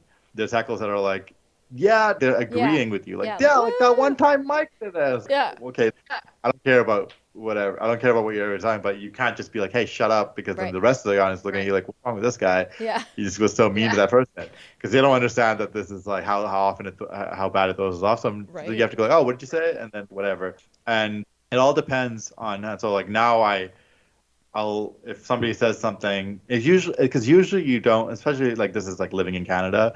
Most of the time, people aren't looking to like just yell out mean things to you all the time. Especially because like I said, audience is a bit more aware of what happens when you do. And then, all right, cool. Like, let's look at you, and you can just talk shit about them. But most people they'll say things, whatever. They'll relate to something you said, and then you just take it, angle it. If it's something funny that you make out of it, you can make a joke about it. Or go, yeah, exactly, and then you just move on to the next thing you were talking about. It just like I had one last week at the JFL showcase. I can't remember, but there was one guy who was just wasted, and he was just like yelling something during a few different sets where it'd be like, I'm doing a joke, and in the middle of it, he just throws out a prediction of what he thinks is coming. And shut up. Just wait for how's it. That help? How does that help the show? And for the most part, I wouldn't mind. It was an important show. So then you're, damn, that threw me off on my thing. Right. What I'm doing. And then it throws off the entire balance. So like it throws off the entire balance of the audience is really the problem. Yeah. Because the thing is, I'm on stage. The audience isn't different members. The audience is one organism together. So if one part of the organism pops up and separates it, then the whole cohesion of the audience falls apart. That energy is such a big thing. Hey, we're all bringing that in together.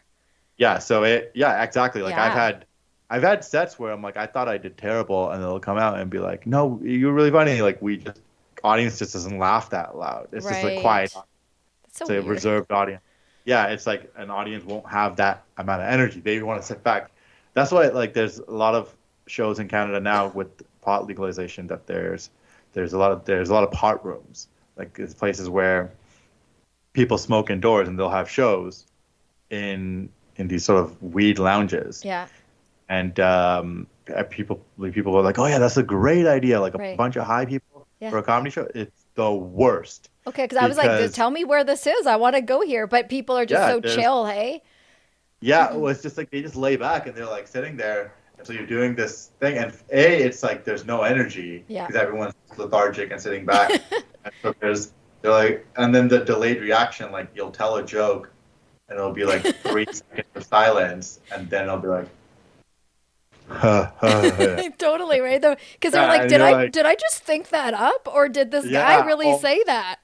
I did a show once where I told a joke about being Indian and Tinder, something about that.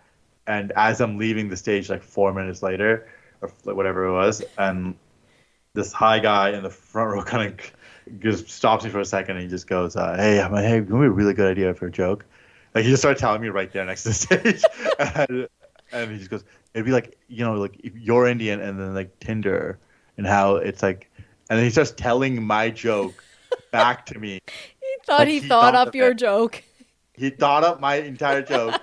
He thought it, and he was like, I should give it to this comedian. Yeah, I think he could use some of my laughing expertise over here. I thought it was the funniest thing ever. This guy's so stoned that he didn't even pick up on that he's telling my joke back to me. Oh man, those are amateur stoners. Do you think Snoop Dogg would walk in that? Like real stoners know that. I wonder if Snoop Dogg had a thing once where it's like, after the show, somebody high came up to him and was like, "Hey, it'll be a really good song for you." You talk about like gin and juice in the same. You ever think about a song where you're like, you should be like, have my money on my mind and my mind on my money and my money on my mind. Yeah. About that. And I feel like you should say sticky icky, sticky icky icky. I feel like that would go well in a song. It was hilarious. Totally. You should. Yeah. That's so funny. Yeah. That's hilarious. Yeah. I guess like drunk people then are probably the best people to have. I mean, I guess people can get aggressive. There's a tipping point. There is. Yeah. Sloppy point. There's like, it's like drunk people. There's a couple drinks. They have the right energy for a show.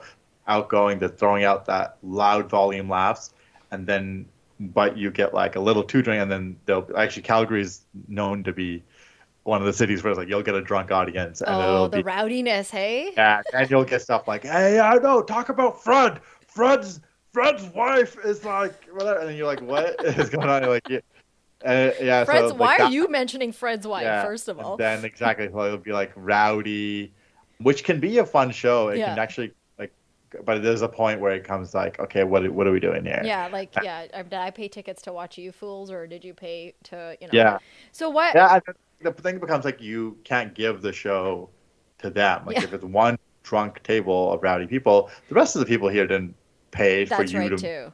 They Yeah, didn't pay money for you to talk about them. yeah, You yeah, paid money to see the laughs. So yeah, you gotta quill them, but you want to give them attention. totally. Yeah. You don't want to give them, and then it's a whole complicated No, mess. I appreciate that. That's good advice because sometimes you just get so into it and you want to like say things and then you want to be obnoxious. It's not helpful. And that kind of goes back to your earlier question of like, why are people going to shows and getting offended? It's like Yeah. part of the deal. Yeah, like you might think that as a reasonable person, but there's people who A, don't think that, and B, 3 drinks in, Yeah. forget Yeah. that. That's right. Then And they're then, fighting every cause. yeah, they're like, yeah, Yeah. they're exactly fighting every cause and then being like, that's not funny and Yeah. whatever. But it usually, but it's all part of the deal, right? Like Yeah. I don't think, I don't think it's been like the audience has gotten more sensitive. I think actually it's just the sensitivities have changed. Mm-hmm. And this is my whole thing on cancel culture as a whole is this isn't new. Yeah. This isn't something that just came out. It just became louder because social media became easier to do. Yeah. But the framework for this has been around since before us. Like in the 90s, people were getting mad about people saying, talking about sex on TV or Mm-hmm. having TV. And it's like, that's nothing now. Yeah. You Yeah. can't even get a show on Netflix without showing some boobs. Yeah. That's But right. like, Right. but back then it was like, oh, like you can't. Yeah.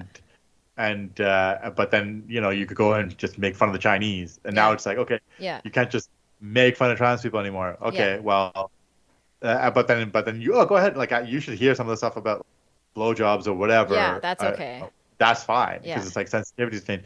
But the idea of like certain groups of people being easily offended has not changed. Yeah. And the history of stand-up comedy is literally people getting actually canceled. So this idea that like, oh, like, Dave Chappelle got canceled. It's like, no, he didn't. Yeah. He's got 3 Netflix specials and a bajillion, like he's got bajillion solo shows. No one got canceled. Yeah.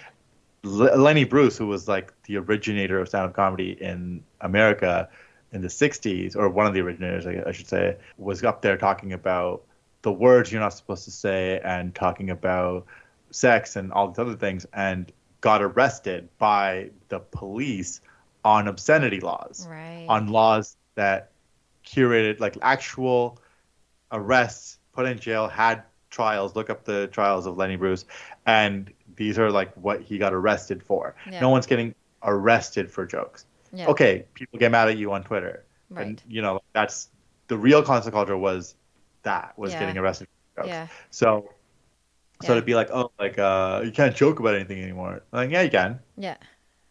Go ahead, joke about it. Right. And then you can walk out. A lot of people are there's like, I'm not getting laughs that I feel like I'm entitled to. Mm-hmm. That Yeah. that's your own problem. That means you're not trying hard enough. You're not coming at this original enough. Right. And the thing is like, now that there's also this thing of like, there's plenty of people making trans jokes. They're the trans people. Mm-hmm. That's kind of gets first dibs on this. You know Right. what I mean? Right. Yeah. Yeah. Like, Yeah. Like you can give your opinion on trans people, but like make it funny. Yeah. But people are more interested in hearing from the people who are actually trans, and then Right. that's what we get to do these days. Yeah. Like there's Russell Peters, who's like, everyone knows as the Indian comic. There's plenty of stories around trying to how hard it was for him. Yeah. Here, because people were actually mean to him. Yeah. As being the only Indian guy. Yeah. Totally. That's like So, the premise of all of that. That you're right. That he talked about. So me to get to walk around and be like, oh yeah, like, there's so many Indian comics in Toronto right now. Like, we have a whole group of like 12 of us. No, more than 12. There's a dozen. 12, I can think off the top of my head. There's the whole, we have like specialty shows where like, oh, this is the Indian show, whatever. And to make like this idea like comedy's gotten so hard, it's like, not really. It's gotten different, and that's fine. It goes through these waves. There's places that it was, and it's not new where it is now. Well, it sounds like a lot of what you're saying is like people are breaking off into their own little communities, right? So, like, would you say your majority of your following is the South Asian community or visible minorities? I think like a decent number of it is, but I'm not trying to cultivate that. Like, I'm not. Right. I'm very aware of when my jokes are. Like, I watch a lot of comedy too as a comedian, so like I can tell when people are like, oh, you wrote this joke, but you didn't think about people who don't understand your point of view. Brown comics who only write about brown things, but they only speak a certain brownness in their voice. About they take for granted that like they grew up X way, and they think everyone in the audience did, and they didn't. Right. Yeah, you have to explain that part of it. Like, I have jokes about sex or whatever, and I remind the audience, I grew up in a very conservative Indian household, and that set the stage for what the story I'm about to tell it. Right. So how I now own a porn store and blah blah. Yeah. Whatever. And the brown Hugh Hefner now or whatever. Oh wow! Actually, that didn't realize I had a career goal in that, but there it goes. I am welcome to. Oh my God, I would love to be the brown Hugh Hefner. well, let's ask your wife how she feels about that. Yeah. Totally fine. Yeah, which is also like a little different. You totally were that's another not Jeffrey the giraffe. Screw the Toys R Us kid. We're talking about Jeevin the giraffe. But there's another book for you, just like the Punjabi boy who could, and it's about all the different like all the like you could eat Jello. I'll say it like this. I've been approached by people who have told me like, hey, like, we really love what you're doing. So nice to see representation, and so nice to see one of us doing it, type of thing. Yeah. Which I'm happy to hear. Like, I'm like that. I never set off on that goal. Yeah. Really, but it's like, it is nice to hear. Because 20 years ago, it wouldn't be you saying there's this big community of South Asian comedians or a community of trans comedians. Like, they're just where we're at with what you were saying. Where we're at now is recognizing that there's a lot more to than just being Caucasian or your classic North American family. Like, even Mindy Kaling was great, bringing in a lot of South Asian but it was also limited because she did grow up very different than some of us did, right? So we have to like look at that in different contexts. Where we're actually getting, I think what we're getting to now is hopefully past the point of even, like, you're representing this. Like, the problem became for a little bit, when you became a representative for somebody, then you had to represent that whole community as one. And people get mad at Mindy Kaling for like only representing like that sort of one type of brown girl who grew up in like the 90s and it's like, no, we have a diversity of boys. Like, there's people who are like me, grew up religion, didn't want to do that, listen to rock music and snowboard and all this. Like, like, this guy is a lot of people call me whitewashed or whatever, right? Yeah, you're an Oreo. But yeah, exactly. Or there's people who like, no, like, they still are like practicing and they still live at home and yada, yada, yada. Always still catch up with Bollywood movies and yada, yada, yada. Yeah. They still have a perspective because even growing up here, but sticking with like the more quote unquote traditional culture stuff. Totally. And it's like, those are completely different perspectives. Yeah. And we're able to tell them both. I think there's been like, in stand-up, there's been progression from that. Totally. Where it became like, okay, like, there's a great documentary that Comedy Central put out about black comedy, or black comedy in America, where it's come from the civil rights era through what a Bill Cosby was, where it's like, oh, this guy's black, but he's like a friendly family man. Turns out he wasn't. Yeah. But played it, and then he became like Eddie Murphy, the cool black guy. Right. And then it became like Chris Rock, the social commentating black guy. Now there's black nerds. A lot of what black people had to struggle with was not allowed to be nerds in and which was their authentic self. So yeah, the thing that's happening there is like and this is not just about comedy, it's like everything. Right. Given the amount of access we have and the kind of exposure we have with technology these days, it's like there's becoming like smaller and smaller niches. Yeah. So it's like this. It's really, really hard to make something for the masses anymore. Yeah. Like what's something that everyone's watching, like a TV show. You know what I Yeah. mean? Like Game of Thrones might have been the last one. Yeah, and even that was questionable. There's a lot of people that I knew that I could never be like, hey, about the show last night. What show, right? Like, so people are watching. And that's just right. There's so much choice now. So it's not bad that people are getting offended, because I think that's just a sign that people are talking about it.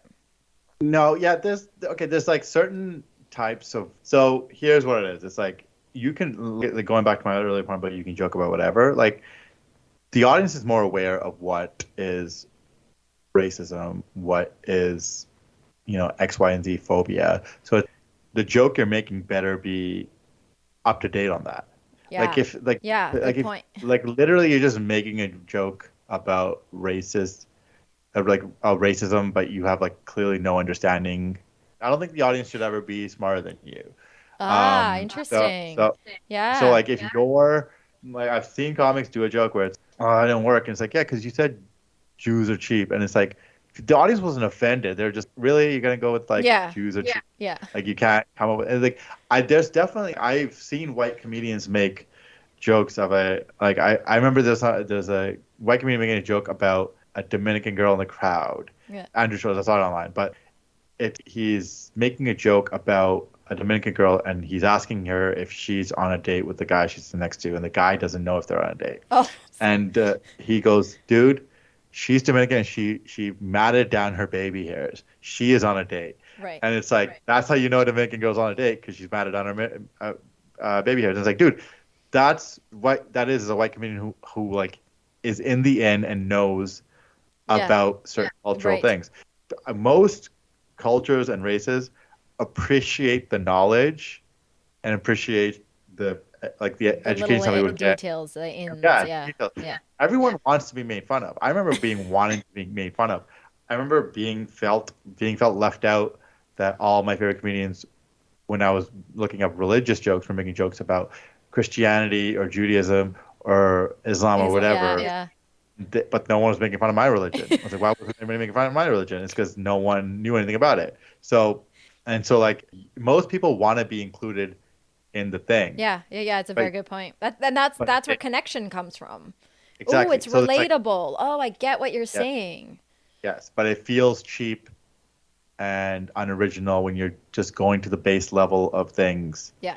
And you're just like, there's no research being done here. There's no, and it varies. Like who you are as a person does come into what you like, where you can go with that. So like me making trans jokes, I don't think I'm not allowed to make trans jokes or gay jokes, whatever. But I better come in with an understanding. I better have friends that are trans, and I know a little bit of the things about being trans. I can't speak on what it's like to be trans, but I know that, like, for example, I have gay friends who are on Grindr. Mm-hmm. They tell me about the differences between Grindr and Tinder. Right. And so it's like, there's some really funny material there. Yeah.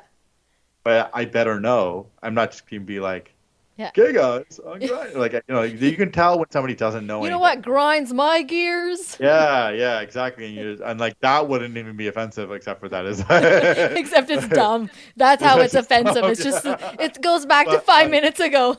Yeah, so it's like you like this idea that comedy is like difficult. It's always been difficult, is what I said. Yeah. It's not like it just got difficult. Mm-hmm. Mm-hmm. It was always hard.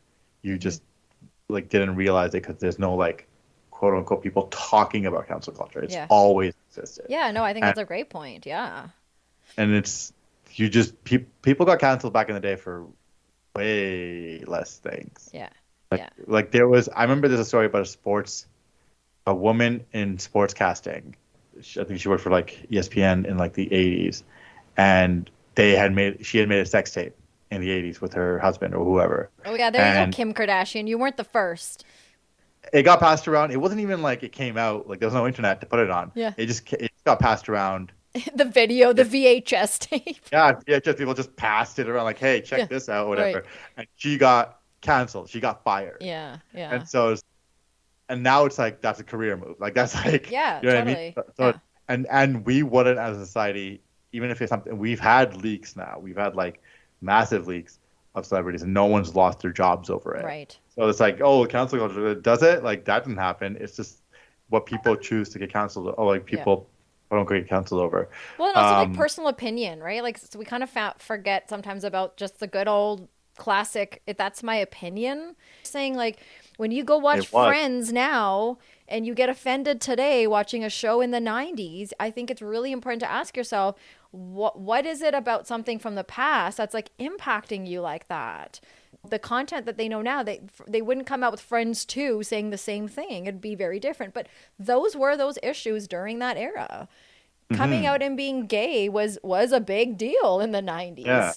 You know, totally was. I think not that it's not today, but it was a bit of a different vibe for anyone that would choose to come out or even talk about being gay at that point. And so I think sometimes we have to just also be mindful. Like, look at, I like that you talk about like history of comedy. There's a history of everything. Where did this come from? It was, something was going on before I got here.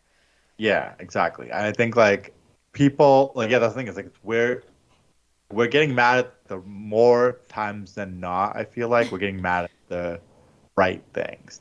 There's definitely sometimes people make issues about things that aren't issues, and that's what like people anti this. They're like, oh, it's so sensitive these days. That's what they get. Like, you get so like, yeah, but in reality, it's 4 people on Twitter who really are like up in arms about something that's not a big deal. Yeah. For the rest of it, it's like it all goes to the wayside. The only thing I worry about is there is a bit of, and this comes from the fact that we are on social media now. So these situations, these cancelings, for lack of a better word, is they're so frequent that the noise becomes the same volume. Yeah. So, we're gonna get mad about this, and the next day we're mad about this, and the next day we're mad about this. Okay, well, that third thing is a real problem. Right. It could be like, oh, why do we need to watch these many? Why is the Little Mermaid black? Yeah. Why is there a female Ocean's 8? Why is Harvey Weinstein this rapey? It's like that third one. Yeah. Is the problem. Like that's for real the biggest problem. Yeah. The rest of them, there's a few things happening where it's luckily Bill Cosby's done, Harvey Weinstein's done, but there's been a few that have been like gone and came back type of thing. And for the most part, we've hit like, Harvey Weinstein and Bill Cosby were like the worst of the worst. So like, good thing they're gone.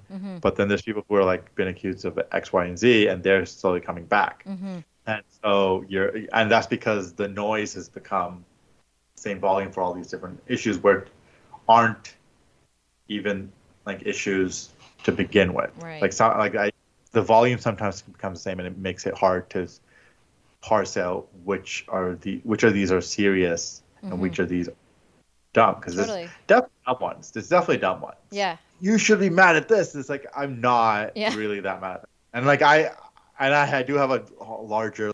I don't get offended by much or anything really. Yeah. To be honest, like I've never like I've read and seen some very offensive things. And I'll be like, I can see how that is offensive. And I'm like, I've always questioned whether overall you could quantify that social media is a net positive or a net negative.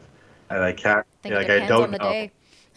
It depends on the day. Exactly. How strong are you today when you wake up and go on social media?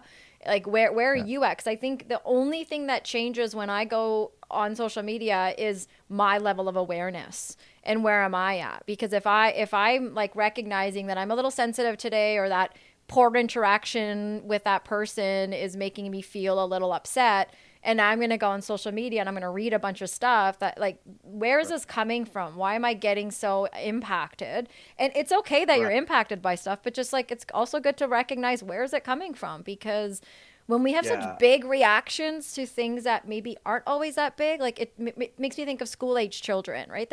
That you're having a tantrum or you're having a big reaction to something that's really not that big of a thing. So where is that emotional response? It's from our past, man. our childhood. Like, sorry, Yeah. but like that stays with us for all of our lives. Like anytime I'm so fucking mad at someone, it is. Yeah. It's because of something that I unfinished business from my childhood, likely, or my past.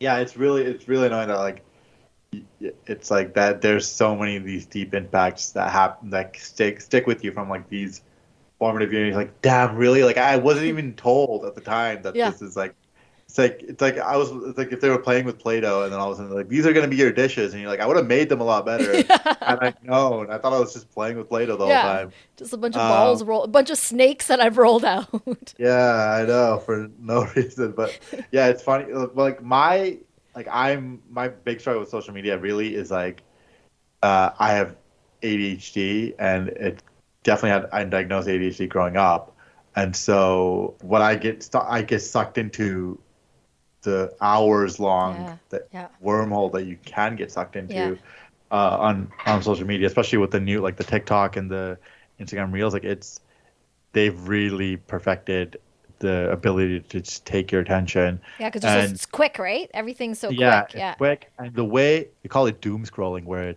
you're going through like so many different things every 30 seconds, and they're so like the emotionality of like here's a sports highlight, here's a comedian telling a joke, here's some girl's boobs, here's what's going on in Iran, what you should really, and here's another sports highlight, and here's a different clip from a movie, and here's another girl's boobs, and here's like people are dying in the Ukraine, and it's really a problem because the new girl, and here's what you should do about your mental health, and here's and Ruby's pregnant again. Yeah, and it's like it's all there, and it's like like I said about the noise, you literally feel this emotion about one thing.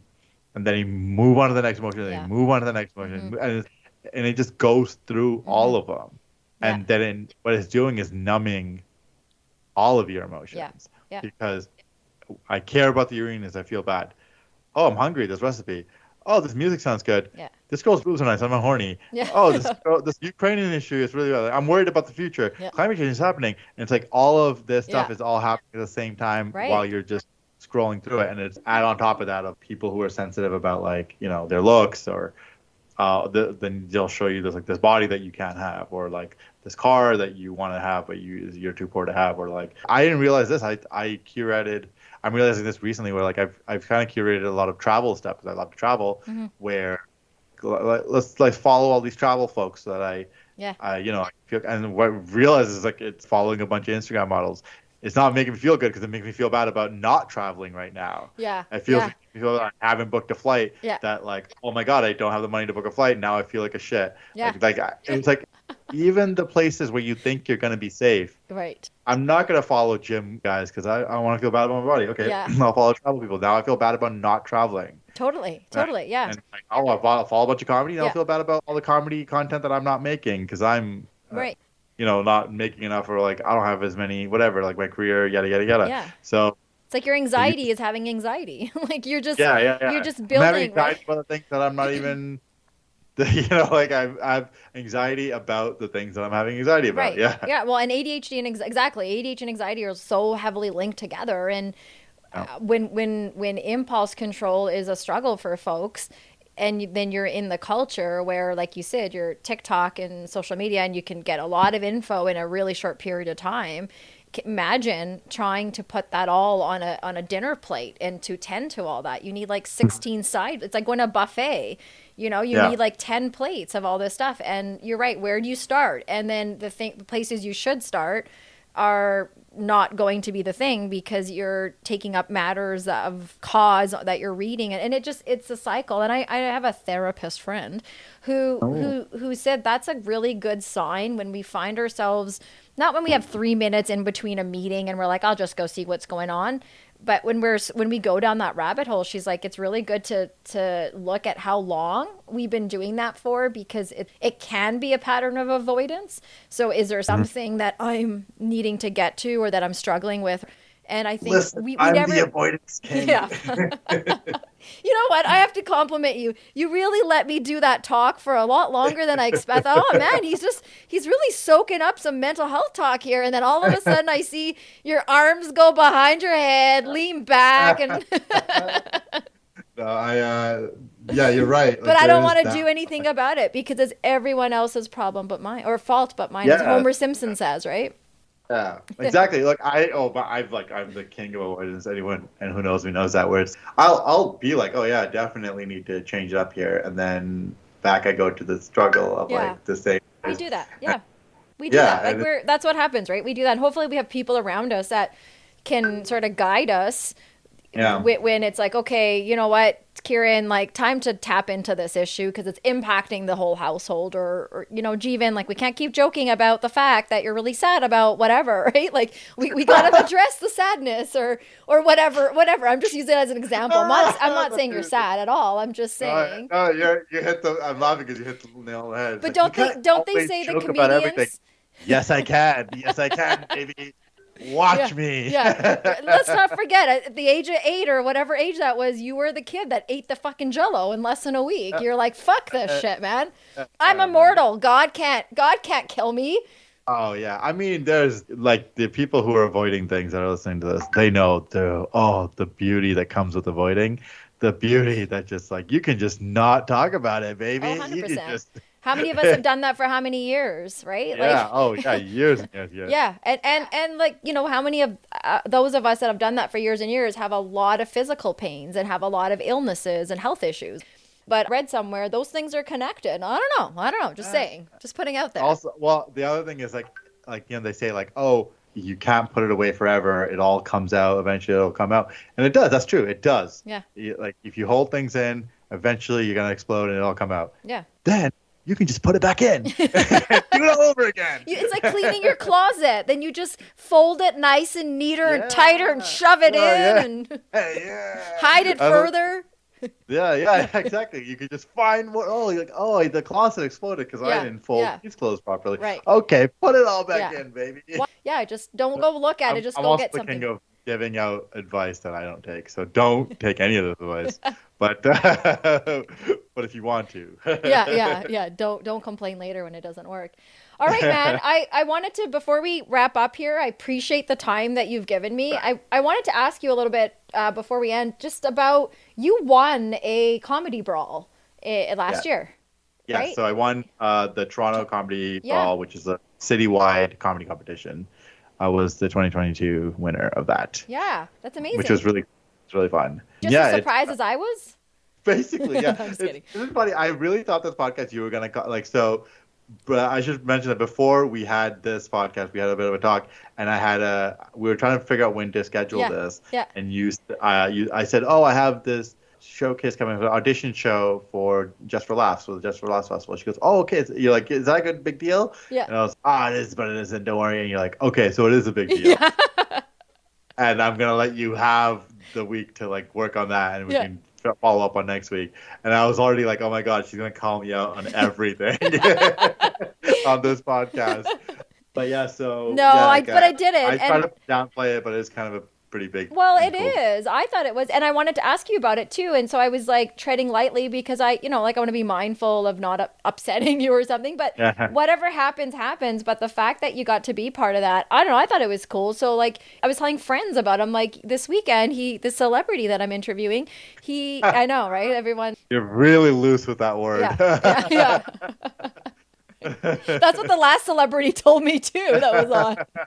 He's like, I don't think you really know what I'm like, shh, you're a celebrity, okay? But you scouting, like you go and audition, and how did it go in the end for you? Was it crazy, scary? No, it's not like I did like something like 20 shows leading up to it. It was 7 minutes, and 7 minutes is like not hard to do when you've been doing it as long as I have. 7 minutes is just you can do it in your sleep kind of. It's just the actual problem becomes not going over your time and stuffing as many jokes as you can in 7 minutes, which is actually not that many. Right. And the thing becomes, obviously you really want a spot at Just for Laughs, but that's where you're talking about the big leagues kind of, and you're competing with, I would guess, not guess, but like hundreds upon hundreds, if not 1,000 comedians. Yeah. The producer for Just for Laughs is going to see 1,000, possibly more, 2,000 comedians. Yeah. And he's got to pick from that bunch. And, those like all those people are like people who have already passed some sort of other bar. Like Right. You don't just get it. Yeah. Somebody recommended, it's not like you're competing with everybody, you're competing with a certain class of comic Okay. who is good enough to get a showcase. Yeah. You know what I mean? An audition show. So it's really like funny because the guy came and talked to us before the show started, and he just goes, "Yeah, like this is the biggest comedy festival in the world, so we're really looking for extraordinary. We need you to be extraordinary." And then Mike goes, "Anyway, have fun at the show," and I'm like, "What?" That's pretty big to like throw that at you. Like fuck. Now was, you're gonna go into some kind of fucking crisis, like. Am Yeah, I I extraordinary? Did you call your mom? Somebody No. tell me I'm Yeah, extraordinary. That's what I call to make myself feel confident or something. Oh, hey, I have the most important show ever. Who should I call? My mom. She'll help so me. literally, like, it went well. I got the laughs, but like I said, like the crowd got a little too drunk. There was a guy Yeah. who during one joke. Yeah. There was, like I said, it was talking about cohesion in the audience. Like that's what your goal as a comedian is, to walk out there and make a cohesive audience. And I felt like I couldn't wrangle them in. Yeah. So from the outside, I'm sure it looked like a good set. Yeah. But I know the difference between a good set and an extraordinary set. Yeah. And it wasn't extraordinary. So we'll see what happens. There are factors into play here where it comes to like crowd was too drunk or whatever. You also like you got to have a polished set there. So like it wasn't like other sets can be more casual, but this was like, you don't want to flub up any words. If you're saying, the other day I was, you don't want to be like umming and ahhing, or you want to say like flub. Oh, the last week, or last year, whatever. Like you want to have a concise boom, boom, boom. You want to be very. You want to be succinct, be delivered. You want to be polished, as they say. So we'll see what happens, but I think I don't think I had a bad set by any means. I think I had a pretty good set, but I definitely was. I also like you would. I could definitely like. I'm saying I had a good set, but that's also like when I came off stage, I was like, that was absolute garbage. That was terrible. And I've never really come off stage feeling. In 10 years of doing this, I've probably come off stage feeling great about myself like 14 times. Yeah. So. And you keep going back for more. I keep going back for more. That's the and it's like that's the negative self-talk that got me into comedy probably, and also isn't good for me. If you're like somebody listening to this and this is a terrible mindset, but also the other side of it is keeps you better. It keeps you getting better. Pushes you, right? Yeah. Get better. So I definitely can say like that. Like if I start coming off of stages, that was killed that baby. Yeah. I'm gonna sign me up now. Yeah, it's like Mom, I made it. I can't allow myself to be satisfied. Yeah. In any progress in it, because the second you do it, it turns around and sort of decomplains. So like I remember like when I won Toronto Comedy Brawl, I took the night to feel good about myself. Yeah.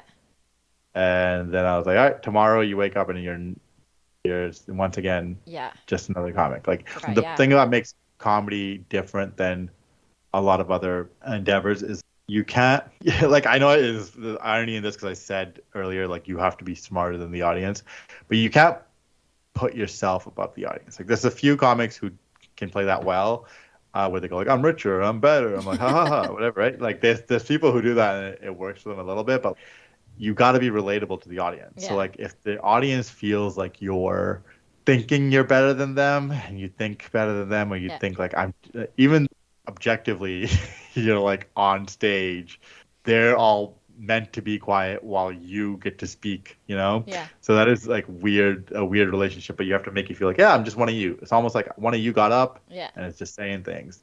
So can't start like if you're an actor or a musician, like a musician can walk around and just think like a Drake can just walk around and be like, I'm rich, I'm whatever. Well, he doesn't even say it. People just say, hey Drake, you're rich. He gets to walk up, all that sort of stuff. Like you get to think that you are, but in comedy that doesn't really happen. Like you have to be relatable, and a lot of like that's why like people like when they ask like, oh, what's your top 5? Who's your top 5 comics? Or whatever, and then what I say the right question to ask there is what are your top 5 comedy specials or comedy albums? Because there's a lot of people who that mix of like they were relatable and they were successful enough to like have these perfect specials. Yes. And then those specials boosted them to a place where they stopped being able to have that feedback from the audience of like because what happens is when you get those, happens to a lot of comics when they get famous, is they'll get audiences that come out and laugh at anything they say. That's right. Yeah.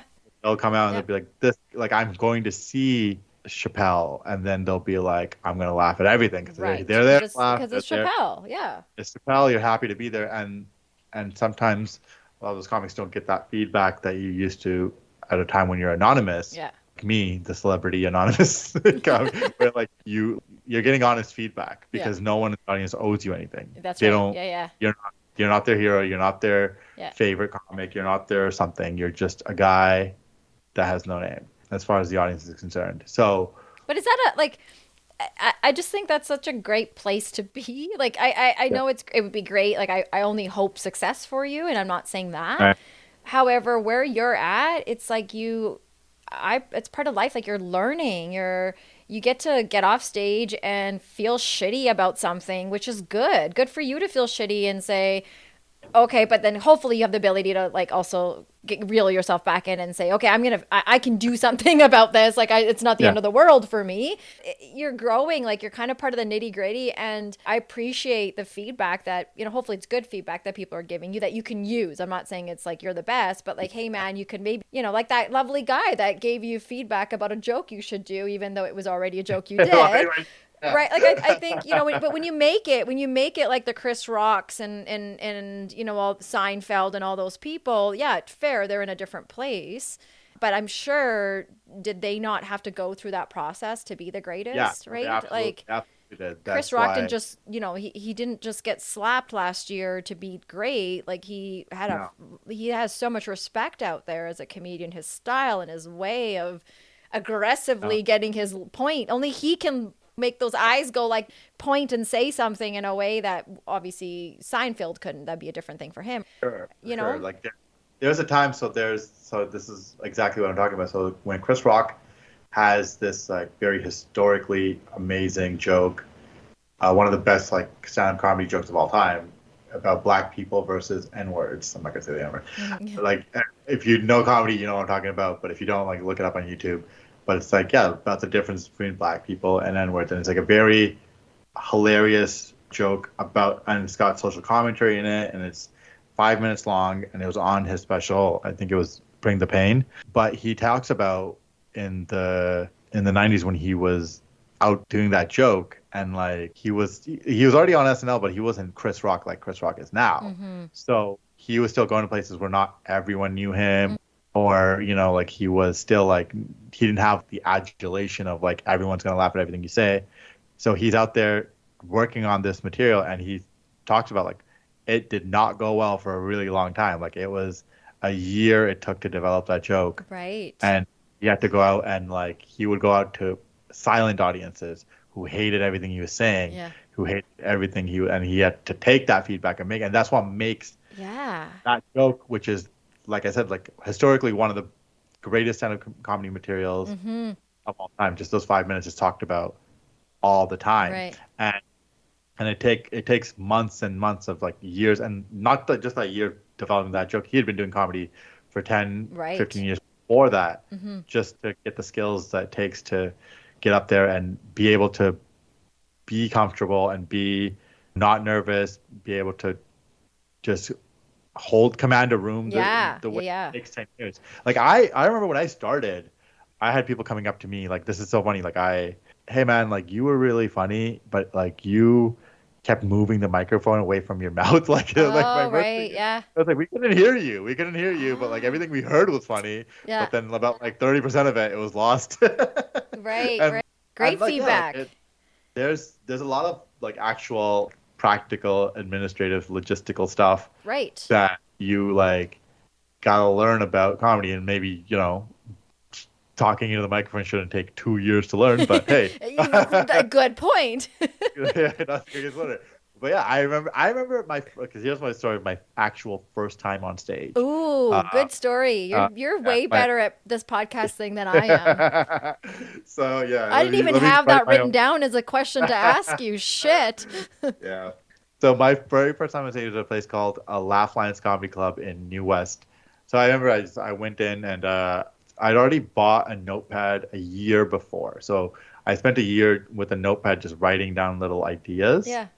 And so I remember having like a little list of like, these are my jokes that I'm gonna have or whatever, right?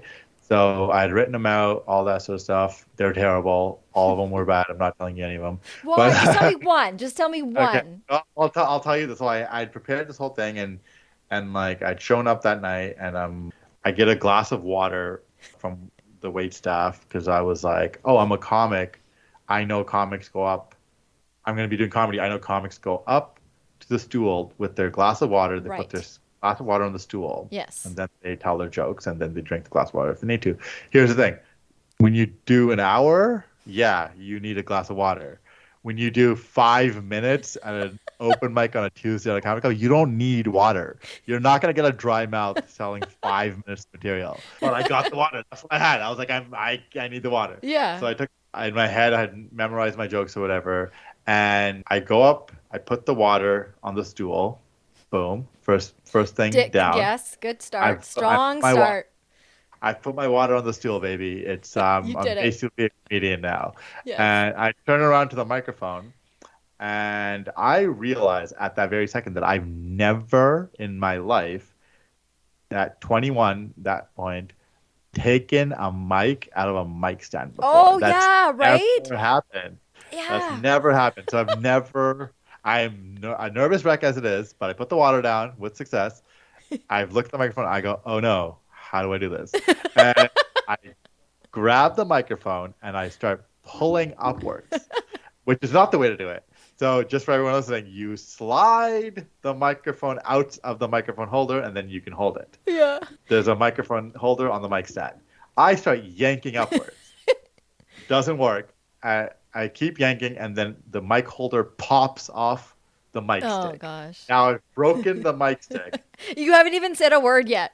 I haven't said a word. I have the mic in my hand, but it's got the mic holder around it. Yeah. So now I take the mic holder off of there. Now I have to reconstruct the mic stand. And I'm like, oh shit, I broke it. I don't know what's going on. And I'm like, it's all, and people in the audience are like just yelling, like, oh, you got to twist it or whatever. Like, they're helping you. This is the first 30 seconds. They're not even heckling you. They feel so bad. Helping. They're 30 seconds into my comedy career. I've broken a mic and I haven't told a single joke. And so my first joke was about masturbating, which is what most new comics joke about, like sex, because it's easy and funny. So 14-year-old boy humor. Yeah, a teenage boy humor, exactly. And I literally don't remember what the joke was. I don't remember what because all I remember is that after that whole thing, like it's quiet, except for the people saying what to do. I pull the mic out up to my mouth after having fixed all that, and I just go, I masturbate a lot. And it kills. Like everyone laughs their ass off. They almost think I did it on purpose, which I definitely You're like, oh, good one. Okay. Yeah. And so I remember the laughs hit me and I was like, oh, I'm hooked. Like it was hooked. Even though it was like totally dumb and it wasn't. You know what? That's what you're gonna name this episode now, because you get to name it, and I'm gonna send you quotes, and I'm gonna make it that it's Jeewan Gill. I masturbate a lot. So I don't. The rest of the set was a blur, by the way. I don't remember. I got like one other laugh, I think, and I just went, okay, thank you, bye, and I just like didn't even put it back in the mic, and I put it like somewhere else, the mic, and I walked off stage.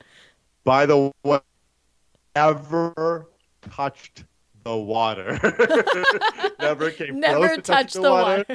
Never even thought about tucking the water back. Like it just sat out there for the rest of the show. The ice melted. It was no one, like it was just there for the rest of the day. It was ridiculous. So what got you to go that day? Like how long? Because you went to law school. We didn't even talk about that. Like you went to law school to be a lawyer. So I'm sure you were every parent's dream for a hot second, and then the worst nightmare. I still went to law school. I still got licensed. I'm still like I ended up doing that. But yeah, so a lot of people say like, oh, like you were a lawyer that became a comedian. I was like, no, actually, it's even worse than that. I was always a comedian. I was a comedian at 21. I didn't go to law school until like 24. So for 3 years there, I was just doing This. open mics. Yeah. And I was going to school and doing comedy. And then I got into law school. I did the LSAT, did well, had a pretty decent application or whatever. Yeah. So I got it. Yeah. And what am I gonna get into law school and not go? That seems like a dumb thing to do. So, So you just went to law school for a few years. Yeah, and like at the time you don't. And this is the Canadian entertainment industry as a whole. But we were living in Victoria, BC at the time. I just talked to the JFL producer, and he had just recently gone to Victoria and done a showcase show there, and they'd done one in Vancouver and Calgary and stuff like. But back then, I was like, Victoria had just this one open mic where they would give you 3 minutes to do comedy. That was it. Wow. So it's like, this isn't going to be a long-term thing. I was very happy doing it, but Right. it's like, yeah, what am I going to do? Like, not go to law school? Like, there's no avenues here. So, Yeah, but you could have picked a lot of things, and you picked law school. Yeah. Well, I could have and I couldn't have, because like, I don't have. So it's funny, the running joke in law school is like everybody in law school is just people who can't do math well. What? I thought that was the people in mental health. That's No. why we picked mental health. No, so like people in mental health who couldn't do math well and couldn't get into law school. But like, that's if you look at, very true. If you're somebody who like me who like struggled with like pre-calculus even, or 12th grade math or whatever, then you look at the options that you have that don't need you to do any math in university, and they're not a lot, because there's a lot that you need. Any chemistry degree, engineering degree, anything like those lines, they all need math. The rest of them, you look at that list, and the top one is law. So you're like, all right, well, that's yeah. And on the list, it's only engineer, doctor, and lawyer anyway, right? Yeah, of course, of course. You're not getting the options past that. Like come on, like there's nothing else after that. The other thing is like the undiagnosed ADHD. Now that I'm like still working on my ADHD, but I've medicated it a little bit, not day to day anymore, but like I've tried it, and it's like, oh, I could have done math. Like it's hilarious to walk around sometimes, and I compare it to like somebody who's never worn glasses their entire life, and gets given a pair of glasses that's right for them, and you're like, oh, this is how the rest of you see it. Like this is amazing. This is how you've been. Yeah, this is amazing. Like you get to live like this. Like what? So you do the law, and then you just don't ever practice. No, so I was in university doing my undergrad degree, got into law school, already doing comedy. Then I went over to Windsor to do my law school. Did comedy there as well, and in Detroit, which is on the border with Windsor. Oh, American comedy. That's like that's the Detroit people. How are they? How do they respond to? They're not bad. Like, they like to laugh. They like to laugh, of course. Yeah, Americans are actually generally better audiences than Canadians, I find. Oh my god. Well, I that's find because you're not smarter than all the Canadians. That is probably a good. Yeah, that's probably a good. I'm just kidding to my American followers. Thank you so much. Please keep following me. Don't stop. No, but the thing is, like, Americans are more outgoing generally. Canadians are actually much more reserved. So a Canadian will enjoy a show, but they won't actually be laughing out loud. So I'll think doing worse than I am. Yeah. Americans are usually a lot more loud and outgoing, so they'll laugh louder. So it actually makes for a better show. Yeah. So Detroit is a great city actually. Everyone makes fun of it, but like it's an amazing city. It's just it is Detroit. Like there's definitely they've come a bit of ways. Like the downtown core has actually gotten like quite nice, and the suburbs are quite nice. So this is an American problem through all the American cities, where it's like the downtown core is a nice place to be, the suburbs are a nice place to be, and then there's that middle part. Yeah. That's like where the rest of everyone lives. There's like the small percentage, right, is downtown and in the suburbs, and Yes. Then that part of Detroit is it's like an all-inclusive. Yes, yeah, exactly. That that is exactly what it is. If downtown Detroit was the airport, and the suburbs were the resort, that's exactly and what. You just don't go get your medicine. You just die. You don't leave. You just don't. Yeah, go get all the other things. But it's a great city. But did a lot of shows there, and then after I finished law school, I after you finish law school here in Canada, you have to do a year of so-called student lawyering, articling. As they call it. I heard. Yeah, Yeah. articling. So did that for a year. So technically that counts as like practicing, I suppose, Yeah. if you want to count it as that. But then as soon as that was done, so I'd moved up to Toronto to do that. Did that for a year, and then started doing stand-up in Toronto at the same time, and then wanted to take it more seriously. And when you do, like lawyering is super, super hard work. So you're not gonna be able to spare the time that you need to be able to do shows in the city Right. if you're working a lawyer's hours, because a lawyer's hours are usually a 9 to 7 p.m., 9 to 8 p.m., and you're burnt out at the end of those days. So when it's like more of a 9 to 5, then you can just take an hour after work and then get up and leave to go take a nap essentially. Take a nap and then go off and do your sets. Yeah. It's like, for example, for tonight, like I finished work earlier and I got a show tonight at 9:30, and it's like I got a couple hours, eat some dinner, relax, and then off I go to the show, and I'll come back. So is that your sign? Like, dude, I got to get off here. Like, can you please stop interviewing me now? No, like, my wife's waiting. We need to go have dinner. I still got time. I'm just telling you, like, if I was a lawyer right now, that would not be the case. I would not have had time. Well, you would have billed me for this whole thing, so that would have been one thing. I'd be paying you to come on to the show. Exactly. Yeah. So I'm glad you're not lawyer. I'll tell you this right now. Like I'm still friends with a lot of people I went to law school with, and I'm one of the only, like, there's a few others that have done other jobs outside of law, and there's people who are still lawyers working, and we're all the same age, but I look younger by a lot. So there you go, hey? Lawyers charge a lot. You don't know what the actual sacrifices is. Right. Yeah, no doubt. Yeah, it is. I imagine it's a tough job for sure. Someone's got to do it. So I always bug my sister-in-law about all that, about what I'm like, do you just like go up and down in elevators all day with manila envelopes wearing a blazer? Because that's what they do on like every lawyer show, and so I'm like, so a lot of elevator meetings today. And she's like, yeah, thanks for that one. Get out of here. So, but also, like, it's like the first thing you do is like, do not meet about legal issues in an elevator. That's like, anybody can hear you. They all do though. They have their files and boxes, and you can like hijack it.